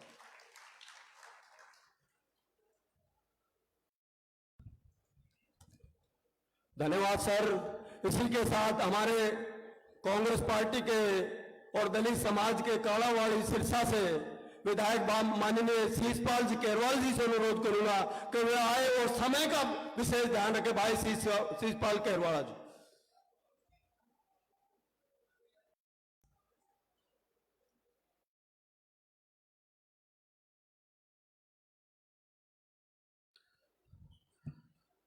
आज सोनीपत में पहुंचे अनुसूचित जाति कार्यकर्ता सम्मेलन में आदरणीय दीपक बाबरिया जी, जो कि हरियाणा कांग्रेस पार्टी के इंचार्ज है, जिन्होंने अभी बड़े विस्तार से सारी बातें बताई। हमारे हरियाणा प्रदेश कांग्रेस पार्टी के माननीय अध्यक्ष माननीय उदय भान जी, हम सबके दिलों की धड़कन, हरियाणा की आवाज, जिनकी तरफ पूरे देश के नौजवान भी देखते हैं, पूरा हरियाणा देखता है, राज्यसभा सांसद माननीय दीपेंद्र सिंह हुड्डा जी, हमारे एससी सेल के चेयरमैन सुशील कुमार इंदौरा जी, और मैं समझ गया कि मैं सभी विधायकों को बिना नाम लिए हुए सम्मानित मंच, थैंक यू, सम्मानित मंच, तमाम कार्यकर्ता जन, पूरे हरियाणा से आए हुए सभी नेतागण, ज्यादा बात नहीं कहूंगा। सबसे पहले तो मैं बाबरिया जी ने जो बातें कही उनका अनुमोदन करता हूं कि जिस प्रकार से उन्होंने कहा कि शॉर्ट में बोलना है। मैं तो एक बात कहूंगा साथियों कि आने वाला जो समय है, जिस प्रकार से बताया कि संविधान और लोकतंत्र को बचाने का जो मुहिम है, जिस प्रकार से भारतीय जनता पार्टी लोकतंत्र को और संविधान को खत्म करना चाहती है, अगर उसको बचाने का सबसे बड़ा दायित्व किसी किन्हीं के कंधों पर है, तो मैं मानता हूं वो दलित समाज के हमारे साथी है, उनके कंधों पर है। साथियों, क्योंकि आज तक अगर दलितों को किसी ने बचाया है तो लोकतंत्र ने और संविधान ने बचाया है। और आज जब संविधान पे कोई मार कर रहा है तो भारतीय जनता पार्टी नरेंद्र मोदी जी की जो सरकार है वो इस संविधान को खत्म करना चाहती है। और जब संविधान खत्म होगा तो लोकतंत्र अपने आप खत्म हो जाएगा। हमारे ऊपर बहुत जिम्मेदारी है और उस जिम्मेदारी का निर्वाह हमें करना पड़ेगा। हमें कांग्रेस पार्टी का साथ दे के करना पड़ेगा, क्योंकि जब जब कांग्रेस पार्टी से दलित समाज विमुख हुआ है तब तब कांग्रेस पार्टी को हार का सामना करना पड़ा है। और जब जब कांग्रेस पार्टी को हार का सामना करना पड़ा है उस वक्त दलित समाज के ऊपर सबसे ज्यादा अत्याचार हुए हैं, सबसे ज्यादा अगर प्रताड़ित किया गया है जब सत्ता में कांग्रेस पार्टी नहीं है तब ये होता है। तो मेरा आपसे अनुरोध है कि ये खुद को बचाने की मुहिम है, ये देश को, प्रदेश को, सबको बचाने की मुहिम है। तो हमें मिलकर कांग्रेस पार्टी का साथ देना पड़ेगा। और कांग्रेस पार्टी में मैं एक बात जरूर कहूंगा, जब माननीय चौधरी भूपेंद्र सिंह हुड्डा जी मुख्यमंत्री थे उस काल को याद कीजिए जब चाहे दलित का बच्चा स्कूल अगर पहली कक्षा में जाता था तो उसका वजीफा कर दिया कि उसको पढ़ाई जरूरी है। खेलों के अंदर उनका जो मान सम्मान दिया गया, जिस प्रकार से खेलों में बढ़ावा दिया, जिस प्रकार से अगर कोई बात करें कि अगर पानी की टंकी सबसे ज्यादा अगर दुखी होता है तो दलित समाज की जिस क्षेत्र में बस्तियां होती हैं पानी के पीने की दिक्कत होती है, हमें पानी पीने का अगर दिया गया तो चौधरी भूपेंद्र सिंह हुड्डा जी की जब सरकार थी, कांग्रेस पार्टी की सरकार थी, उस वक्त मिला। चाहे मकानों की बात हो या तमाम जो सुविधाएं, जो मूलभूत सुविधाएं चाहिए वो कांग्रेस पार्टी के शासन में मिली। तो क्यों ना हमने 10 साल देख लिया कि किस प्रकार से भारतीय जनता पार्टी ने सारे जो एक पिलर खड़ा किया उसको ध्वस्त कर दिया। तो आपसे अनुरोध है कि हमें उसी की जरूरत है और हमें आज से यही मन बनाना है कि जिस प्रकार से यहाँ प्रदेश के अंदर बाबरिया जी के नेतृत्व के अंदर जिस प्रकार से चौधरी भूपेंद्र सिंह हुड्डा जी सीएलपी नेता और माननीय उदय भान जी दोनों की जोड़ी जिस प्रकार से हरियाणा में कांग्रेस पार्टी को वजूद को बचाए हुए और जिस प्रकार से उन्होंने ये लड़ाई लड़ रहे हैं और उसके अंदर माननीय चौधरी दीपेंद्र सिंह हुड्डा जी जिस प्रकार से हरियाणा के नौजवानों को कांग्रेस पार्टी के साथ जोड़कर, चाहे दलित समाज हो या अन्य समाज हो, उनको सबको जोड़कर एक उनको आभा दिखा रहे हैं। मैं इनका सभी का धन्यवाद करता हूं और हमें भी जरूरत है आज इन सबके साथ मिलकर, पूरी लीडरशिप के साथ मिलकर हम कांग्रेस पार्टी को लाएं। और आज के कार्यकर्ता सम्मेलन के लिए मैं मनोज बागड़े जी और तमाम जो हमारे एससी वर्ग के चेयरमैन सुशील कुमार इंदौरा जी का भी मैं बहुत बहुत धन्यवाद करता हूं। बहुत बहुत धन्यवाद। धन्यवाद शिषपाल जी। इसी के साथ हमारे बहादुर विधायक इसराना से भाई बलबीर वाल्मीकि से अनुरोध करना चाहूंगा कि आए और 1 मिनट के अंदर अपनी बात रखे। भाई बलबीर वाल्मीकि जी।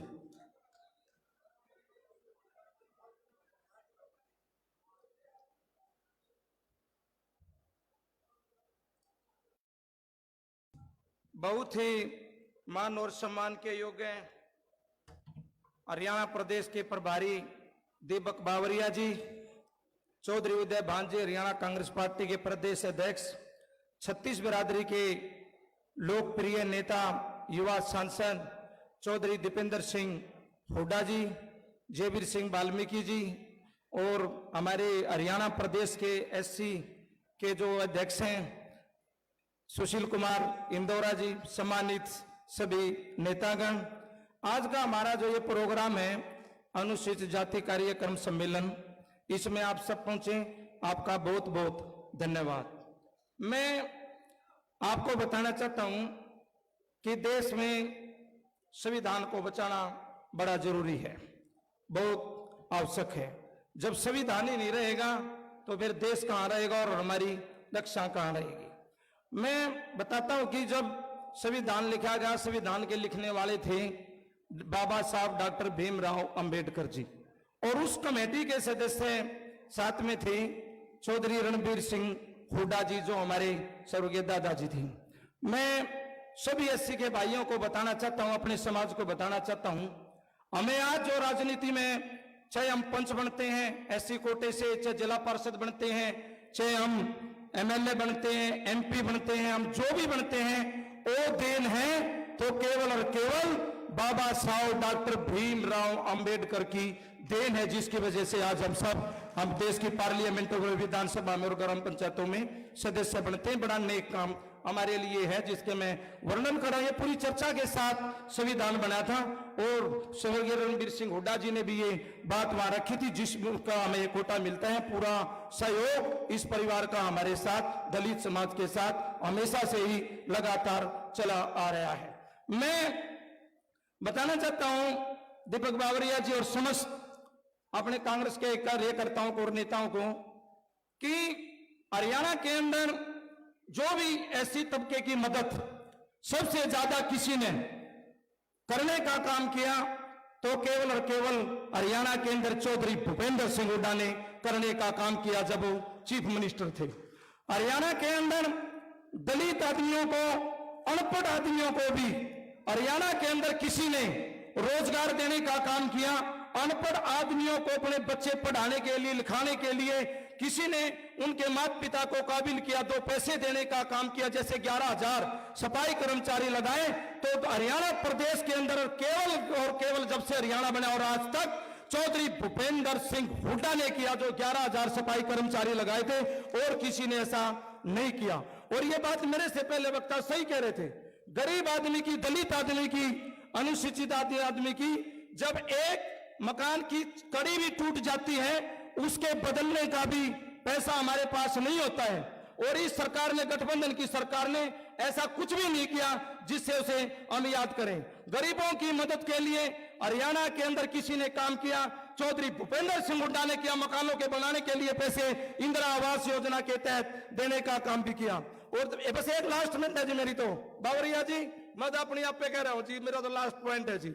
मैं कहना चाहता हूं कि भाई देश के अंदर और प्रदेश के अंदर गरीब की मदद छाती अड़ाकर किसी ने करने का काम किया तो चौधरी भूपेंद्र सिंह हुड्डा और दीपेंद्र हुड्डा जी ने किया। आपने देखा हाथरस के अंदर हमारे दलितों को पर किस प्रकार का अत्याचार हुआ था, जहां बहन प्रियंका गांधी जी भी गई थी और राहुल गांधी जी भी गए थे। हरियाणा से केवल एकमात्र योद्धा, राजनीतिक योद्धा, गरीब परिवार को न्याय दिलाने के लिए, गरीब बेटी पे हुए अत्याचार के विरुद्ध उन्हें न्याय दिलाने के लिए हरियाणा से एक योद्धा पहुंचा था और ओ माई का लाल था, चौधरी दीपेंद्र सिंह हुड्डा। तो मैं आपको विश्वास दिलाता हूं, समस्त कांग्रेस के नेताओं को, कि इनके काम को देखते हुए चौधरी दीपेंद्र सिंह हुड्डा, चौधरी भूपेंद्र सिंह हुड्डा के गरीबों के प्रति उद्धार को देखते हुए, इनकी हमदर्दी को देखते हुए हरियाणा का तमाम एससी बीसी का वर्कर, गरीब से गरीब साथी, गरीब से गरीब आदमी आज किसी के साथ हरियाणा के अंदर राजनीति में साथ देने के लिए तैयार है, तो ऐसी वर्ग चौधरी भूपेंद्र सिंह हुड्डा, चौधरी दीपेंद्र सिंह हुड्डा के साथ है, कांग्रेस पार्टी के साथ है। इन्हीं शब्दों के साथ मैं आप सभी का बहुत बहुत धन्यवाद करता हूं। नमस्कार, जय हिंद, जय कांग्रेस। धन्यवाद बलबीर जी। हमारे बीच में भाई प्रदीप नरवाल जी भी है, उनसे अनुरोध है कि वे आए और अपनी बात रखे। भाई प्रदीप नरवाल जी, और समय का अपने आप ही ध्यान रखे। भाई प्रदीप नरवाल जी।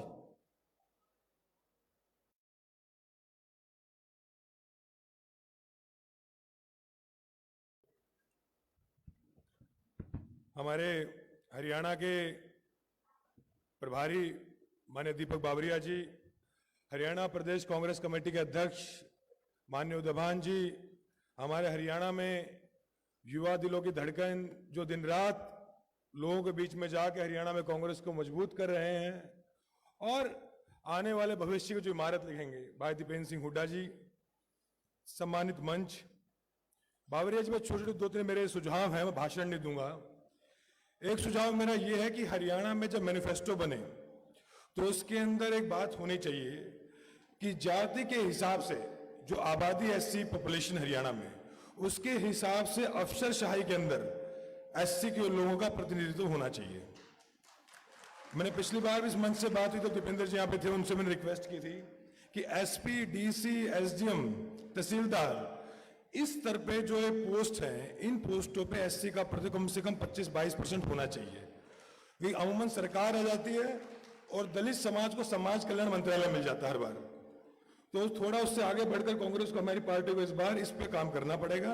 क्योंकि सर अधिकतर से तो यही हुआ, सरकार आ गया, ऐसी दलितों को देता समाज कल्याण मंत्रालय, इस तरह के मंत्रालय। एक सर ये दूसरा सर जो जमीन है, हरियाणा में सर सरकारी जमीनें थी, उसमें सर अलॉट हुई जमीनें, हुड्डा साहब की सरकार में काफी जमीनें अलॉट हुई, पर कई जमीनों पे सर अभी तक कब्जा नहीं हो पाया है। उसके बाद भाजपा सरकार आई, तो जितने भी सरकारी जमीनें सर उनका अलॉटमेंट हो, हमारी सरकार में हमें ये मैनिफेस्टो में देना चाहिए, पहले भी हुआ है, सबका अलॉटमेंट हो, साथ में कब्जा हो। ये सर दो बातें मेरी थी सुझाव मैनिफेस्टो के अंदर। तीसरा, जहां तक सब लोग यहाँ बैठे हैं, बस मैं एक बात कहना चाहता हूं, ये कांग्रेस पार्टी मजदूरों और दलितों की पार्टी है। ये पार्टी हमने खून पसीने से सींची है। 70 साल किसी ने वोट दिया नहीं दिया, पर हरियाणा में और पूरे प्रदेश में दलितों ने हमेशा कांग्रेस पार्टी को वोट दिया है, और कांग्रेस पार्टी ने भी कोई कसर नहीं छोड़ी है। जब 67 के बाद जब इंदिरा गांधी जी आई सत्ता में, जब प्रधानमंत्री थी, तो उनके खिलाफ बड़े बड़े षड्यंत्र हुए। मोरारजी देसाई ने उनमें से एक थे, काफी लोग थे। तो जब कांग्रेस आर बनी, तो इंदिरा जी ने उसके पहले अध्यक्ष जो बनाए थे, तो बाबू जगजीवन राम को बनाया था। तो इस पार्टी ने बहुत कुछ दिया, और हरियाणा के अंदर उदय भान जी अध्यक्ष हैं, चौथे कंसेक्यूटिव एससी दलित समाज के अध्यक्ष बने हैं हरियाणा में। तो पूरा कांग्रेस में हर समाज का व्यक्ति एक साथ है। बस ये छोटी छोटी जो बातें प्रभारी जी, दीपेंद्र जी, क्योंकि ये बातें मुझे लगता है ज्यादा महत्वपूर्ण है, भाषण में और लंबा दे देते, लेकिन अफसरशाही में भाई साहब, और जो युवा लड़के हैं हमारे, जितने भी नए लड़के हैं, उनकी एजुकेशन निःशुल्क होनी चाहिए, क्योंकि अधिकतर बच्चे पढ़ जाते हैं, पर हायर एजुकेशन में आते हैं तो उनको नहीं मिलता है। और हरियाणा में भाई साहब जो आप लोगों ने किया था पिछले सरकार में, जो हुड्डा साहब ने किया था, मैं खुद उससे पढ़ के आया हूं, कि जो प्राइवेट इंस्टीट्यूशंस थे उसके अंदर जो फीस थी वो माफ होती थी अधिकतर जगह पे। अब अधिकतर जगह पे फीस माफी भी नहीं हो रही है। अधिकतर जगह पे बड़े जो इंस्टीट्यूट IIM वगैरह, वहां पे फीस माफ नहीं हो पा रही है।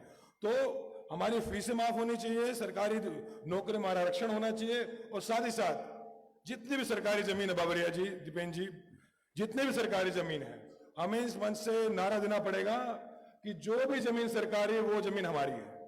जितने भी सरकारी जमीन हो आपको दलित समाज को देनी चाहिए। हमारा समाज हरियाणा में भूमिहीन है, एक गज भी जमीन नहीं कुछ छोड़ गए। आज मैं उत्तर प्रदेश का प्रभारी हूं, वहां भी जमीन है दलित समाज के पास भाई साहब, वहां पे जमीन अलॉट हुई थी, पुराने दौर में 80 के दशक में हुई थी। हरियाणा में क्योंकि उस समय कुछ सामंतीय ताकतें यहाँ पे हावी थी, उस तरह से नहीं हो पाई थी। तो सरकारी जमीन कम से कम दलितों में अलॉट होनी चाहिए। आप सबका शुक्रिया। पुणे में भाई मनोज बागड़ी को और भाई हमारे बंधु साहब जो संचालन कर रहे हैं, आप लोग बधाई देता हूं। आपने सफल कार्यक्रम कराया, पिछली बार भी कराया था। मनोज भाई को, पूरी टीम को, और उम्मीद करता हूं आने वाले वक्त में भाई साहब के नेतृत्व में, हुड्डा साहब के नेतृत्व में, उदय भान जी के नेतृत्व में हरियाणा में सफल सरकार बनेगी और दलितों का राज स्थापित होगा। शुक्रिया। धन्यवाद प्रदीप जी। खरखोटा से और कांग्रेस और दलित समाज के वरिष्ठ विधायक और हमारे नेता जयवीर वाल्मीकि से अनुरोध है कि वो आए और अपनी बात रखे। समय का अपने आप ही ध्यान रखे। जयवीर वाल्मीकि जी।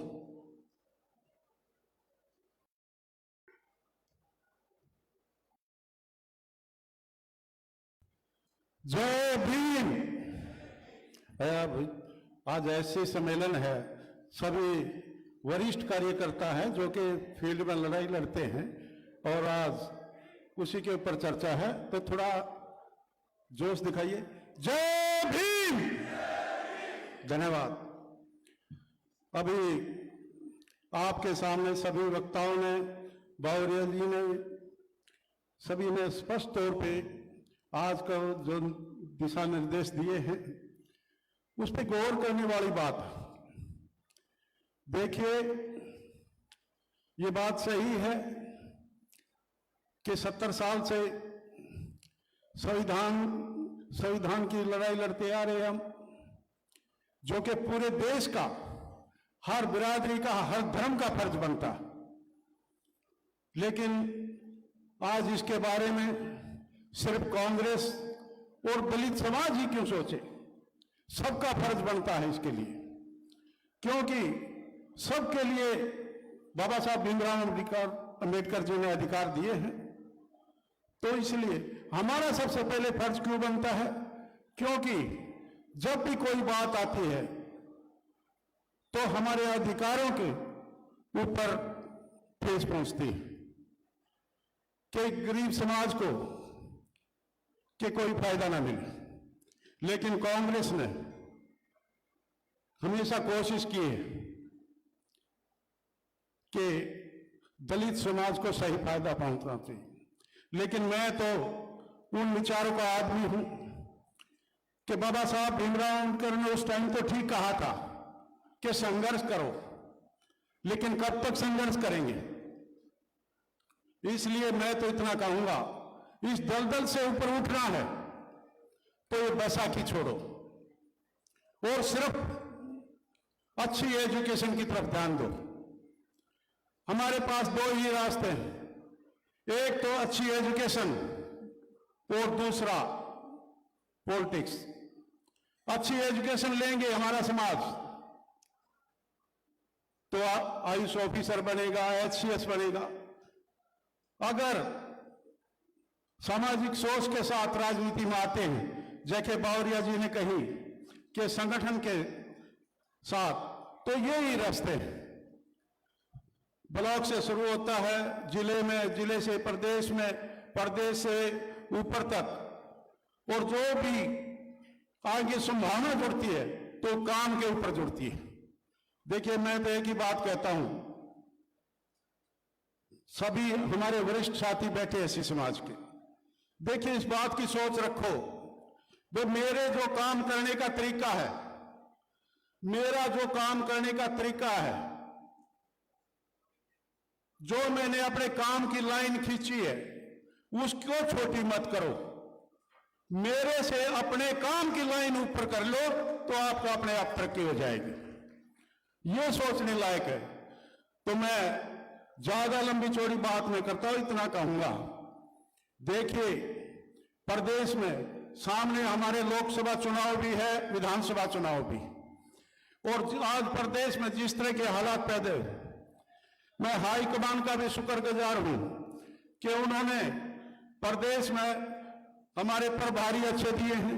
हमारे अध्यक्ष जी और हमारे आदरणीय चौधरी भूपेंद्र सिंह जी हुड्डा की जो टीम है, वो यहां प्रदेश में मजबूती से काम कर रही है और एक साथ सबको लेकर 36 बिरादरी को लेकर यहां प्रदेश में हमने 9 लोकसभा भी देखी है कि जो विपक्ष आपके समक्ष कार्यक्रम हुए।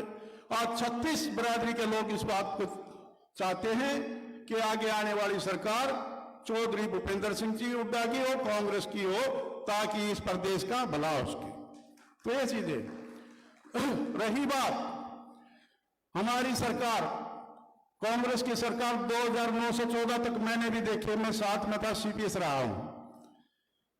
मैं उदाहरण के तौर पर बता सकता हूं कि अगर समाज का इस समय कोई भला कर सकता है इस प्रदेश में तो चौधरी भूपेंद्र सिंह जी हुड्डा कर सकते हैं, दूसरा कोई नहीं कर सकता। आपके सामने है ये चीजें, सभी साथियों ने बताई भी है। मैं तो एक बात बताऊंगा, छोटे छोटे उदाहरण है। प्रदेश में प्रोफेसर की एक ही सीट यूनिवर्सिटी में खाली थी जब हमारी सरकार थी। ऋषि पाल जी को डायरेक्ट एक ही पोस्ट वाल्मीकि समाज को लगाई थी, तो ये बहुत बड़ी बात है। दूसरा, जबकि विपक्ष ने शोर भी बहुत किया, हमारी सरकार में ममता सौदा एवरेस्ट चढ़ के आई थी, गरीब समाज की बेटी थी। हुड्डा साहब को मैं एयरपोर्ट से मिलाने ले गया और हुड्डा साहब ने उसको डायरेक्ट DSP भर्ती कर दिया। उसके ऊपर प्रदेश में आज भी इस बात का हमें सुनना पड़ता है कि ममता DSP बना दी। तो ये चीज है, हुड्डा साहब ने सरकार में जो 17 सीटें आती है ऐसी समाज की, उसमें भी बराबर का हक देने की बात की हमेशा। उदाहरण बैठा है बलबीर वाल्मीकि, जो कि BPL परिवार से था, उसको MLA बनाया इस राणा से। तो इस तरह कहने को फैसले हैं। तो मैं बावरिया जी एक ही बात कहूंगा, मेरा सुझाव यही है कि जो भी कांग्रेस का प्लेटफार्म हो उसमें सभी दलित समाज के, चाहे हमारा वाल्मीकि हो, चाहे रविदासी हो, चाहे हमारा कबीरपंथी हो, जो भी समाज है, तो बराबर का उसमें हक दीजिए, चाहे ब्लॉक लेवल पे, चाहे डिस्ट्रिक्ट लेवल पे, चाहे प्रदेश लेवल पे। और रही बात सरकार बनने जा रही है, इसमें कोई शक नहीं। तो इसमें भी जैसे प्रदीप जी ने कहा कि जो जो स्टेप बनते हैं तो उसमें ऐसी समाज का जरूर उसमें स्टेप रहना चाहिए। तो मैं इतना ही कहूंगा, आप सबका बहुत बहुत धन्यवाद। जय हिंद, जय भीम। धन्यवाद जयवीर जी। अब हम ऐसी शख्सियत को बुला रहे हैं, आदरणीय बावरिया जी, जिन्होंने मेरे जैसे हजारों गरीब बच्चों को नेता बनाया। अब चौधरी दीपेंद्र सिंह हुड्डा जी को आमंत्रित करते हैं मंच पे आए और हमारे समाज को मार्गदर्शन करें। चौधरी दीपेंद्र सिंह हुड्डा जी।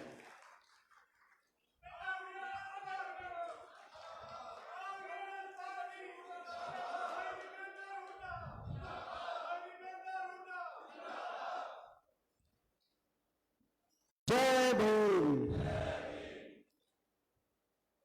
अच्छी तरह मुट्ठी भींच के आवाज जाए।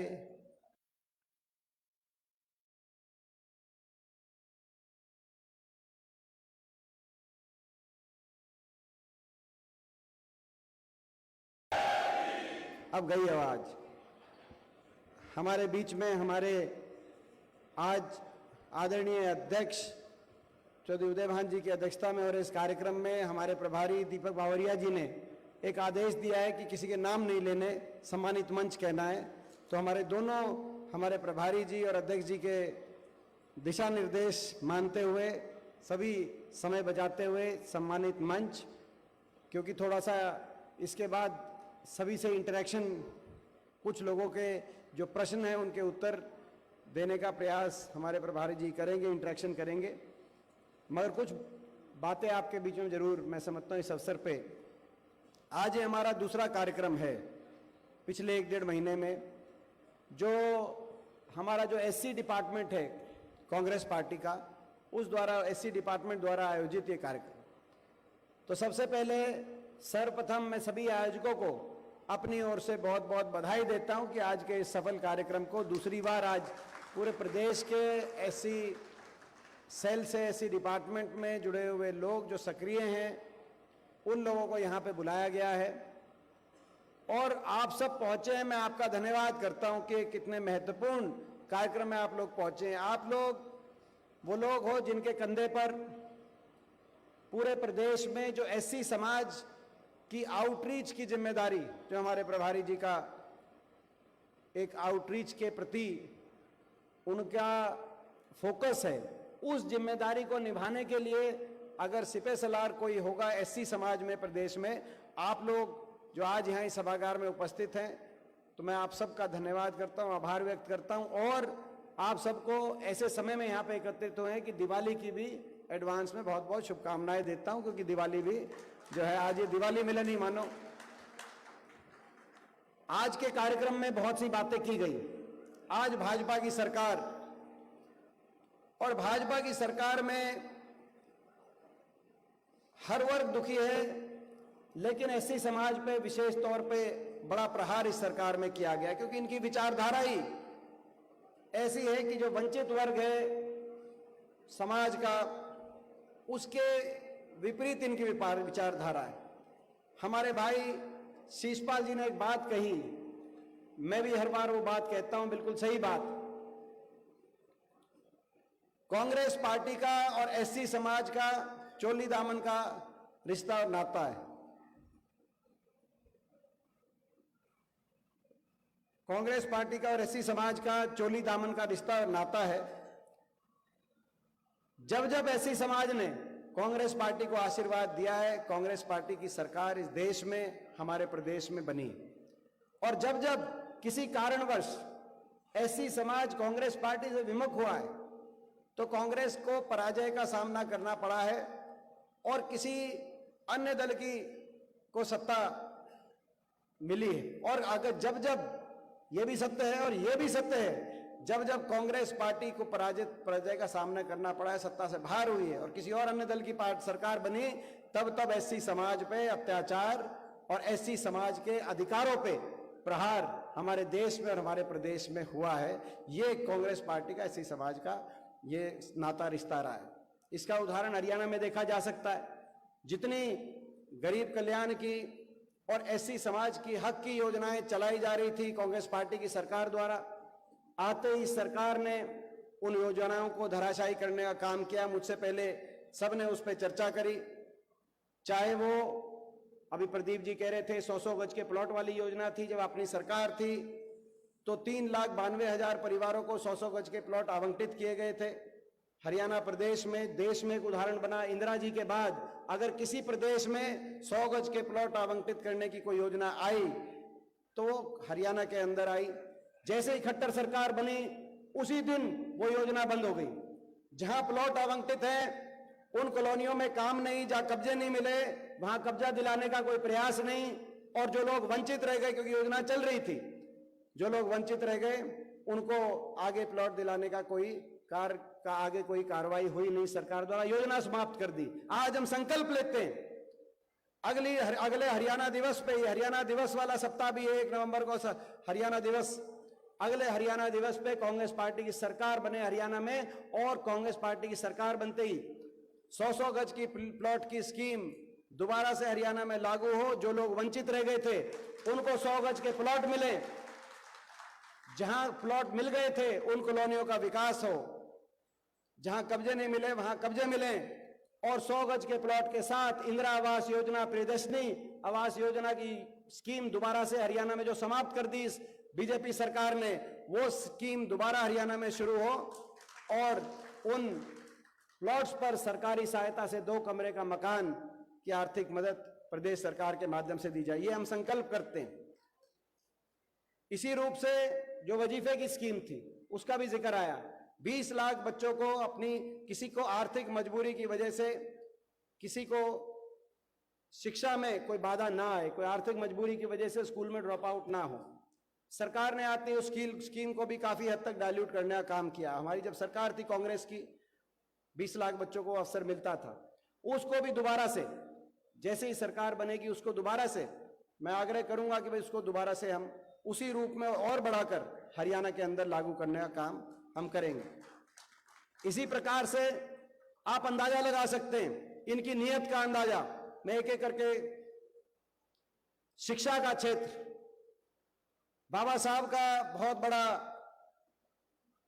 जो विजन था वो शिक्षा के, समाज को शिक्षित संगठित करने की उनकी सोच थी। और आप फर्क देख सकते हैं कि भाजपा और कांग्रेस में कितना बड़ा फर्क है। हरियाणा में ही आप देखें, जब आपकी सरकार थी हरियाणा में 10 साल, उन 10 सालों में लगभग 2400 नए स्कूल बने, सरकारी स्कूल हरियाणा के अंदर। 1 लाख के करीब केवल शिक्षा विभाग में भर्ती हुई। जेबीटी के, चाहे वो जेबीटी हो, कंप्यूटर टीचर हो, उस समय गेस्ट टीचर लगे हो, 1 लाख से ज्यादा शिक्षा विभाग में भर्तियां हुई। लगभग 12 नए विश्वविद्यालय बने हरियाणा के अंदर, और इन विश्वविद्यालयों की अलग से भर्ती, रिक्रूटमेंट हर विश्वविद्यालय में। चाहे बाबा साहब भीमराव अंबेडकर, हमें गर्व है जब कांग्रेस पार्टी की सरकार बनी हरियाणा में, उत्तर भारत में बाबा साहब के नाम से अगर एक विश्वविद्यालय है तो यही सोनीपत में बाबा साहब भीमराव अंबेडकर विश्वविद्यालय की स्थापना की गई। चाहे वो बाबा Saheb Bhimrao Ambedkar national law university हो, चाहे कानपुर के अंदर महिला यूनिवर्सिटी हो, चाहे छोटूराम यूनिवर्सिटी हो, लाला लाजपत राय यूनिवर्सिटी हिसार में हो, पूरे प्रदेश के अंदर वाईएमसी यूनिवर्सिटी फरीदाबाद में हो, 12 यूनिवर्सिटियां बनी, शिक्षा के संस्थान बने, और सरकारी क्षेत्र में शिक्षा के व्यवस्था का विस्तार हुआ। और विस्तार इसीलिए हुआ ताकि गरीब का बच्चा, साधारण घर से आने वाला बच्चा, एक किसान का, एक मजदूर का बच्चा, उसको अच्छे से अच्छी शिक्षा की प्रणाली मिल सके, वो अपने भविष्य की तरफ आगे बढ़ सके। मगर एक तरफ तो 2400 नए स्कूल बने, इन्होंने क्या किया, 9.5 साल में शिक्षकों की भर्ती नहीं, आज तक जेबीटी की भर्ती नहीं, आपके सामने ना शिक्षकों की भर्ती करी, और एक एक करके सरकारी स्कूलों को समाप्त करने का काम किया। 5000 से ज्यादा सरकारी स्कूल या तो बंद करा दिए गए, ताले लगा दिए गए, या मर्ज कर दिए गए। छोटे छोटे बच्चों को स्कूलों के आगे बैठना पड़ा। अभी बावरिया जी ने भी उस बात की चर्चा करी। हरियाणा के अंदर 400 स्कूलों के आगे छोटे छोटे बच्चों को बैठना पड़ा धरनों पे कि हमारे स्कूलों को ताला मत लगाओ, या हमारे स्कूलों को जो अपग्रेड डाउनग्रेड मत करो, या हमारे स्कूलों में शिक्षकों की कमी पूरी करो।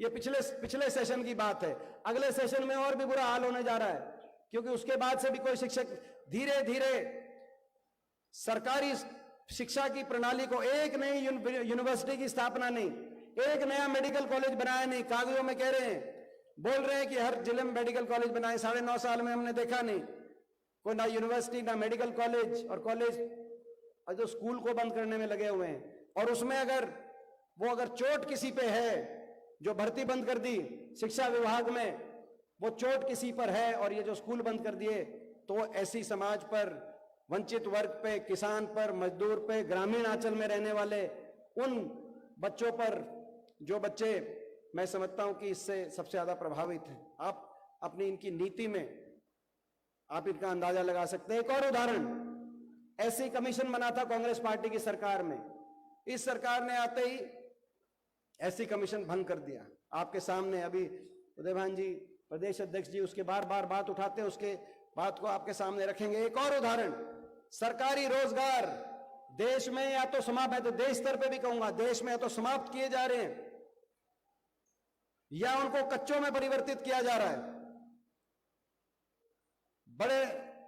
देश में बड़े उद्योगपति समूहों के हवाले रेलवे, एयरपोर्ट, पोर्ट निजीकरण के हम खिलाफ नहीं है। कांग्रेस पार्टी हमेशा संतुलन में देश चले इसके पक्षधर है।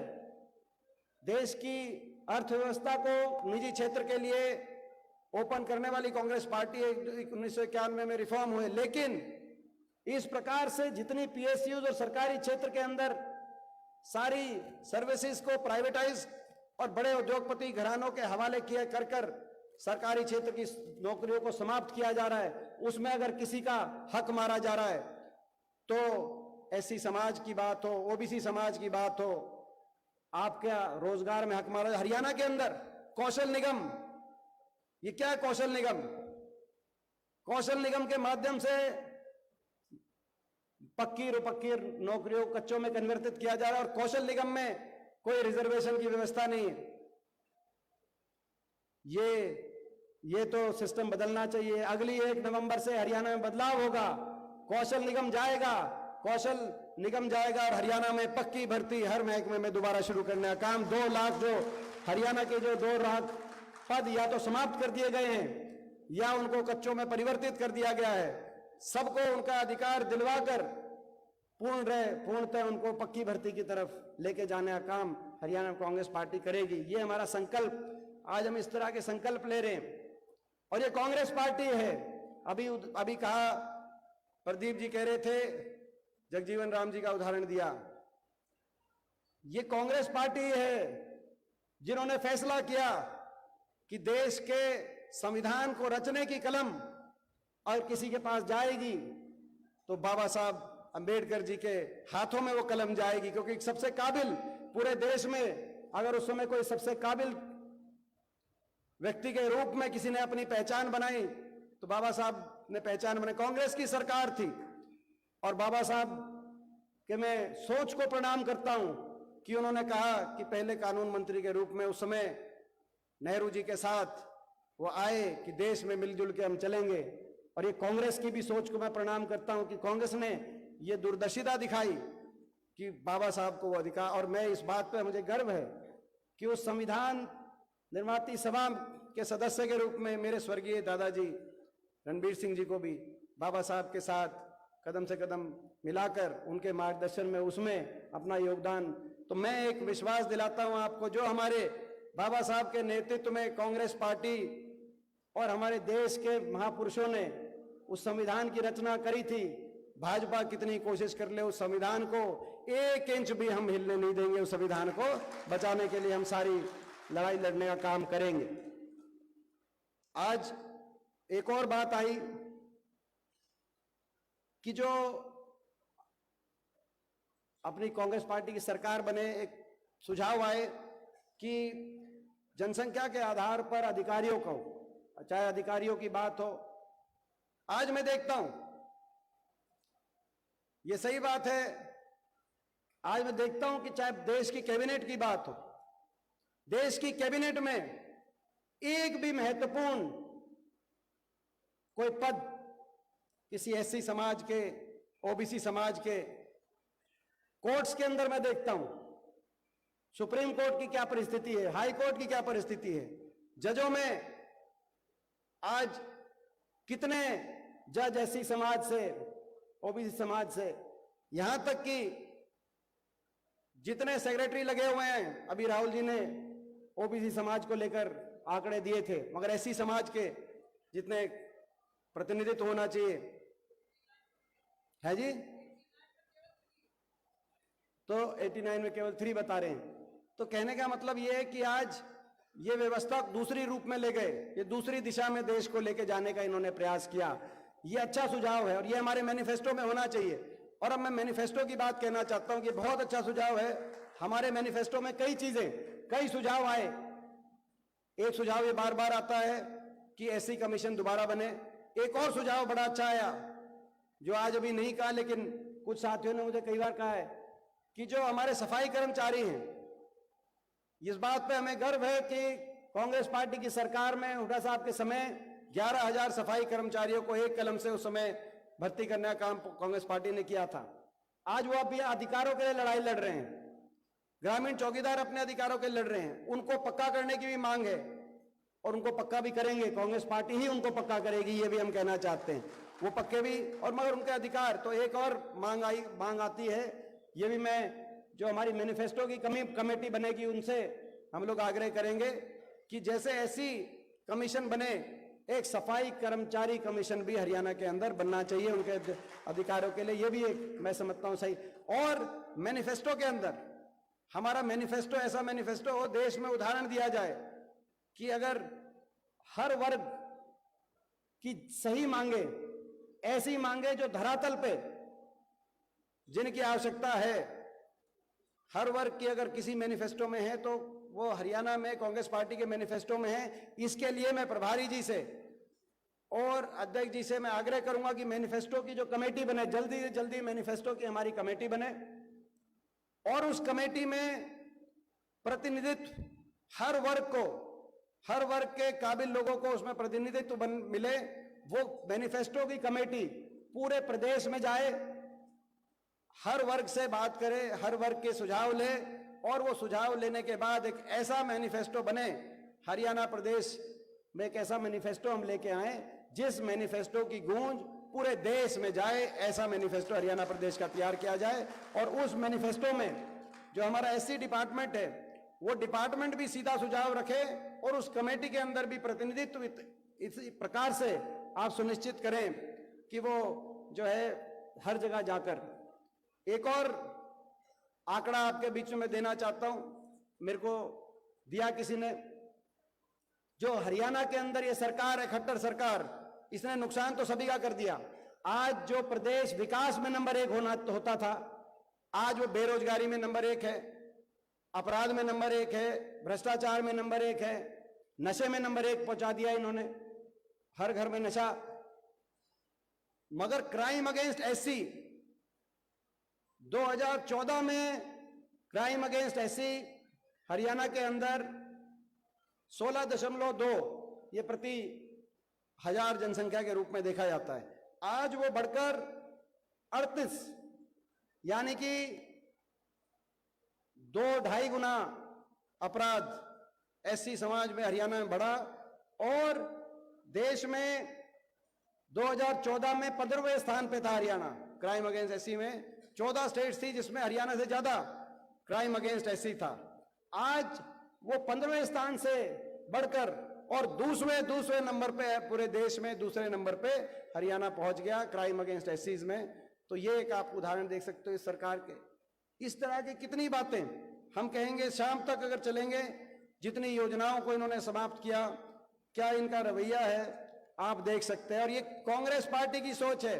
अभी आपने कहा, बाबू जगजीवन राम जी की बात करी, भाई अंबेडकर जी की बात करी, ये कांग्रेस पार्टी की सोच है कि हरियाणा के हमारे प्रदेश अध्यक्ष, हमारे लोकप्रिय जमीन से जुड़े हुए चौधरी उदय भान जी हैं, तो पूरे राष्ट्र में हमारे राष्ट्रीय अध्यक्ष कोई हैं तो एक गरीब चौकीदार के एक बेटे मल्लिकार्जुन जी खड़गे हमारे देश के राष्ट्रीय अध्यक्ष हैं, जो कांग्रेस पार्टी के, जिनके नेतृत्व में कांग्रेस पार्टी अभी कर्नाटक में जीती, प्रचंड बहुमत के साथ हिमाचल में जीती, और अभी 5 प्रदेशों के अंदर आज भी मतदान हो रहा है।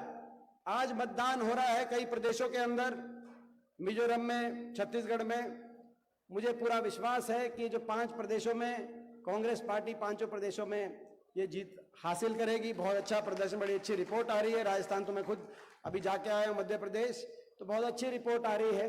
तो लड़ाई लड़नी पड़ेगी। आखिर में ये तो कुछ बातें, आखिर में मैं अंत में एक बात जरूर कहूंगा कि लड़ाई लड़नी पड़ेगी। ये लड़ाई संविधान को बचाने की लड़ाई जो है, इसको साधारण लड़ाई मत मानना। भाजपा के पास बहुत कुछ है इस लड़ाई में, धनबल है।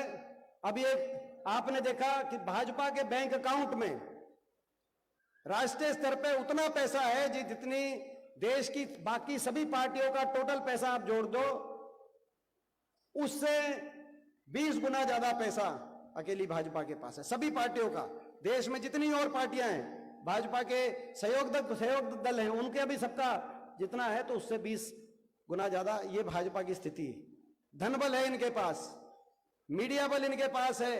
आपको पता है, जो मीडिया वाले बेचारे यहां से खबर भेजते कुछ और है, छपती कुछ और है। हरियाणा के अंदर 600 करोड़ का बजट इस खट्टर सरकार ने अलॉट कर दिया। हर अखबार में हर रोज खट्टर सरकार की ऐड मिलेगी आपको, पूरे पेज की। जिस अखबार में पूरी पेज की ऐड मिले और वो उस अखबार में केवल बीजेपी का गुणगान मिले, तो आप समझ लेना कि वो जो कलम है, वो कलम स्वतंत्र नहीं है, वो ऐड के हिसाब से कलम चल रही है। जिस अखबार में ऐड ना मिले, वो अखबार आप पढ़ लेना, उनका मुकाबला 600 करोड़ से ज्यादा, आप अंदाजा लगाएं।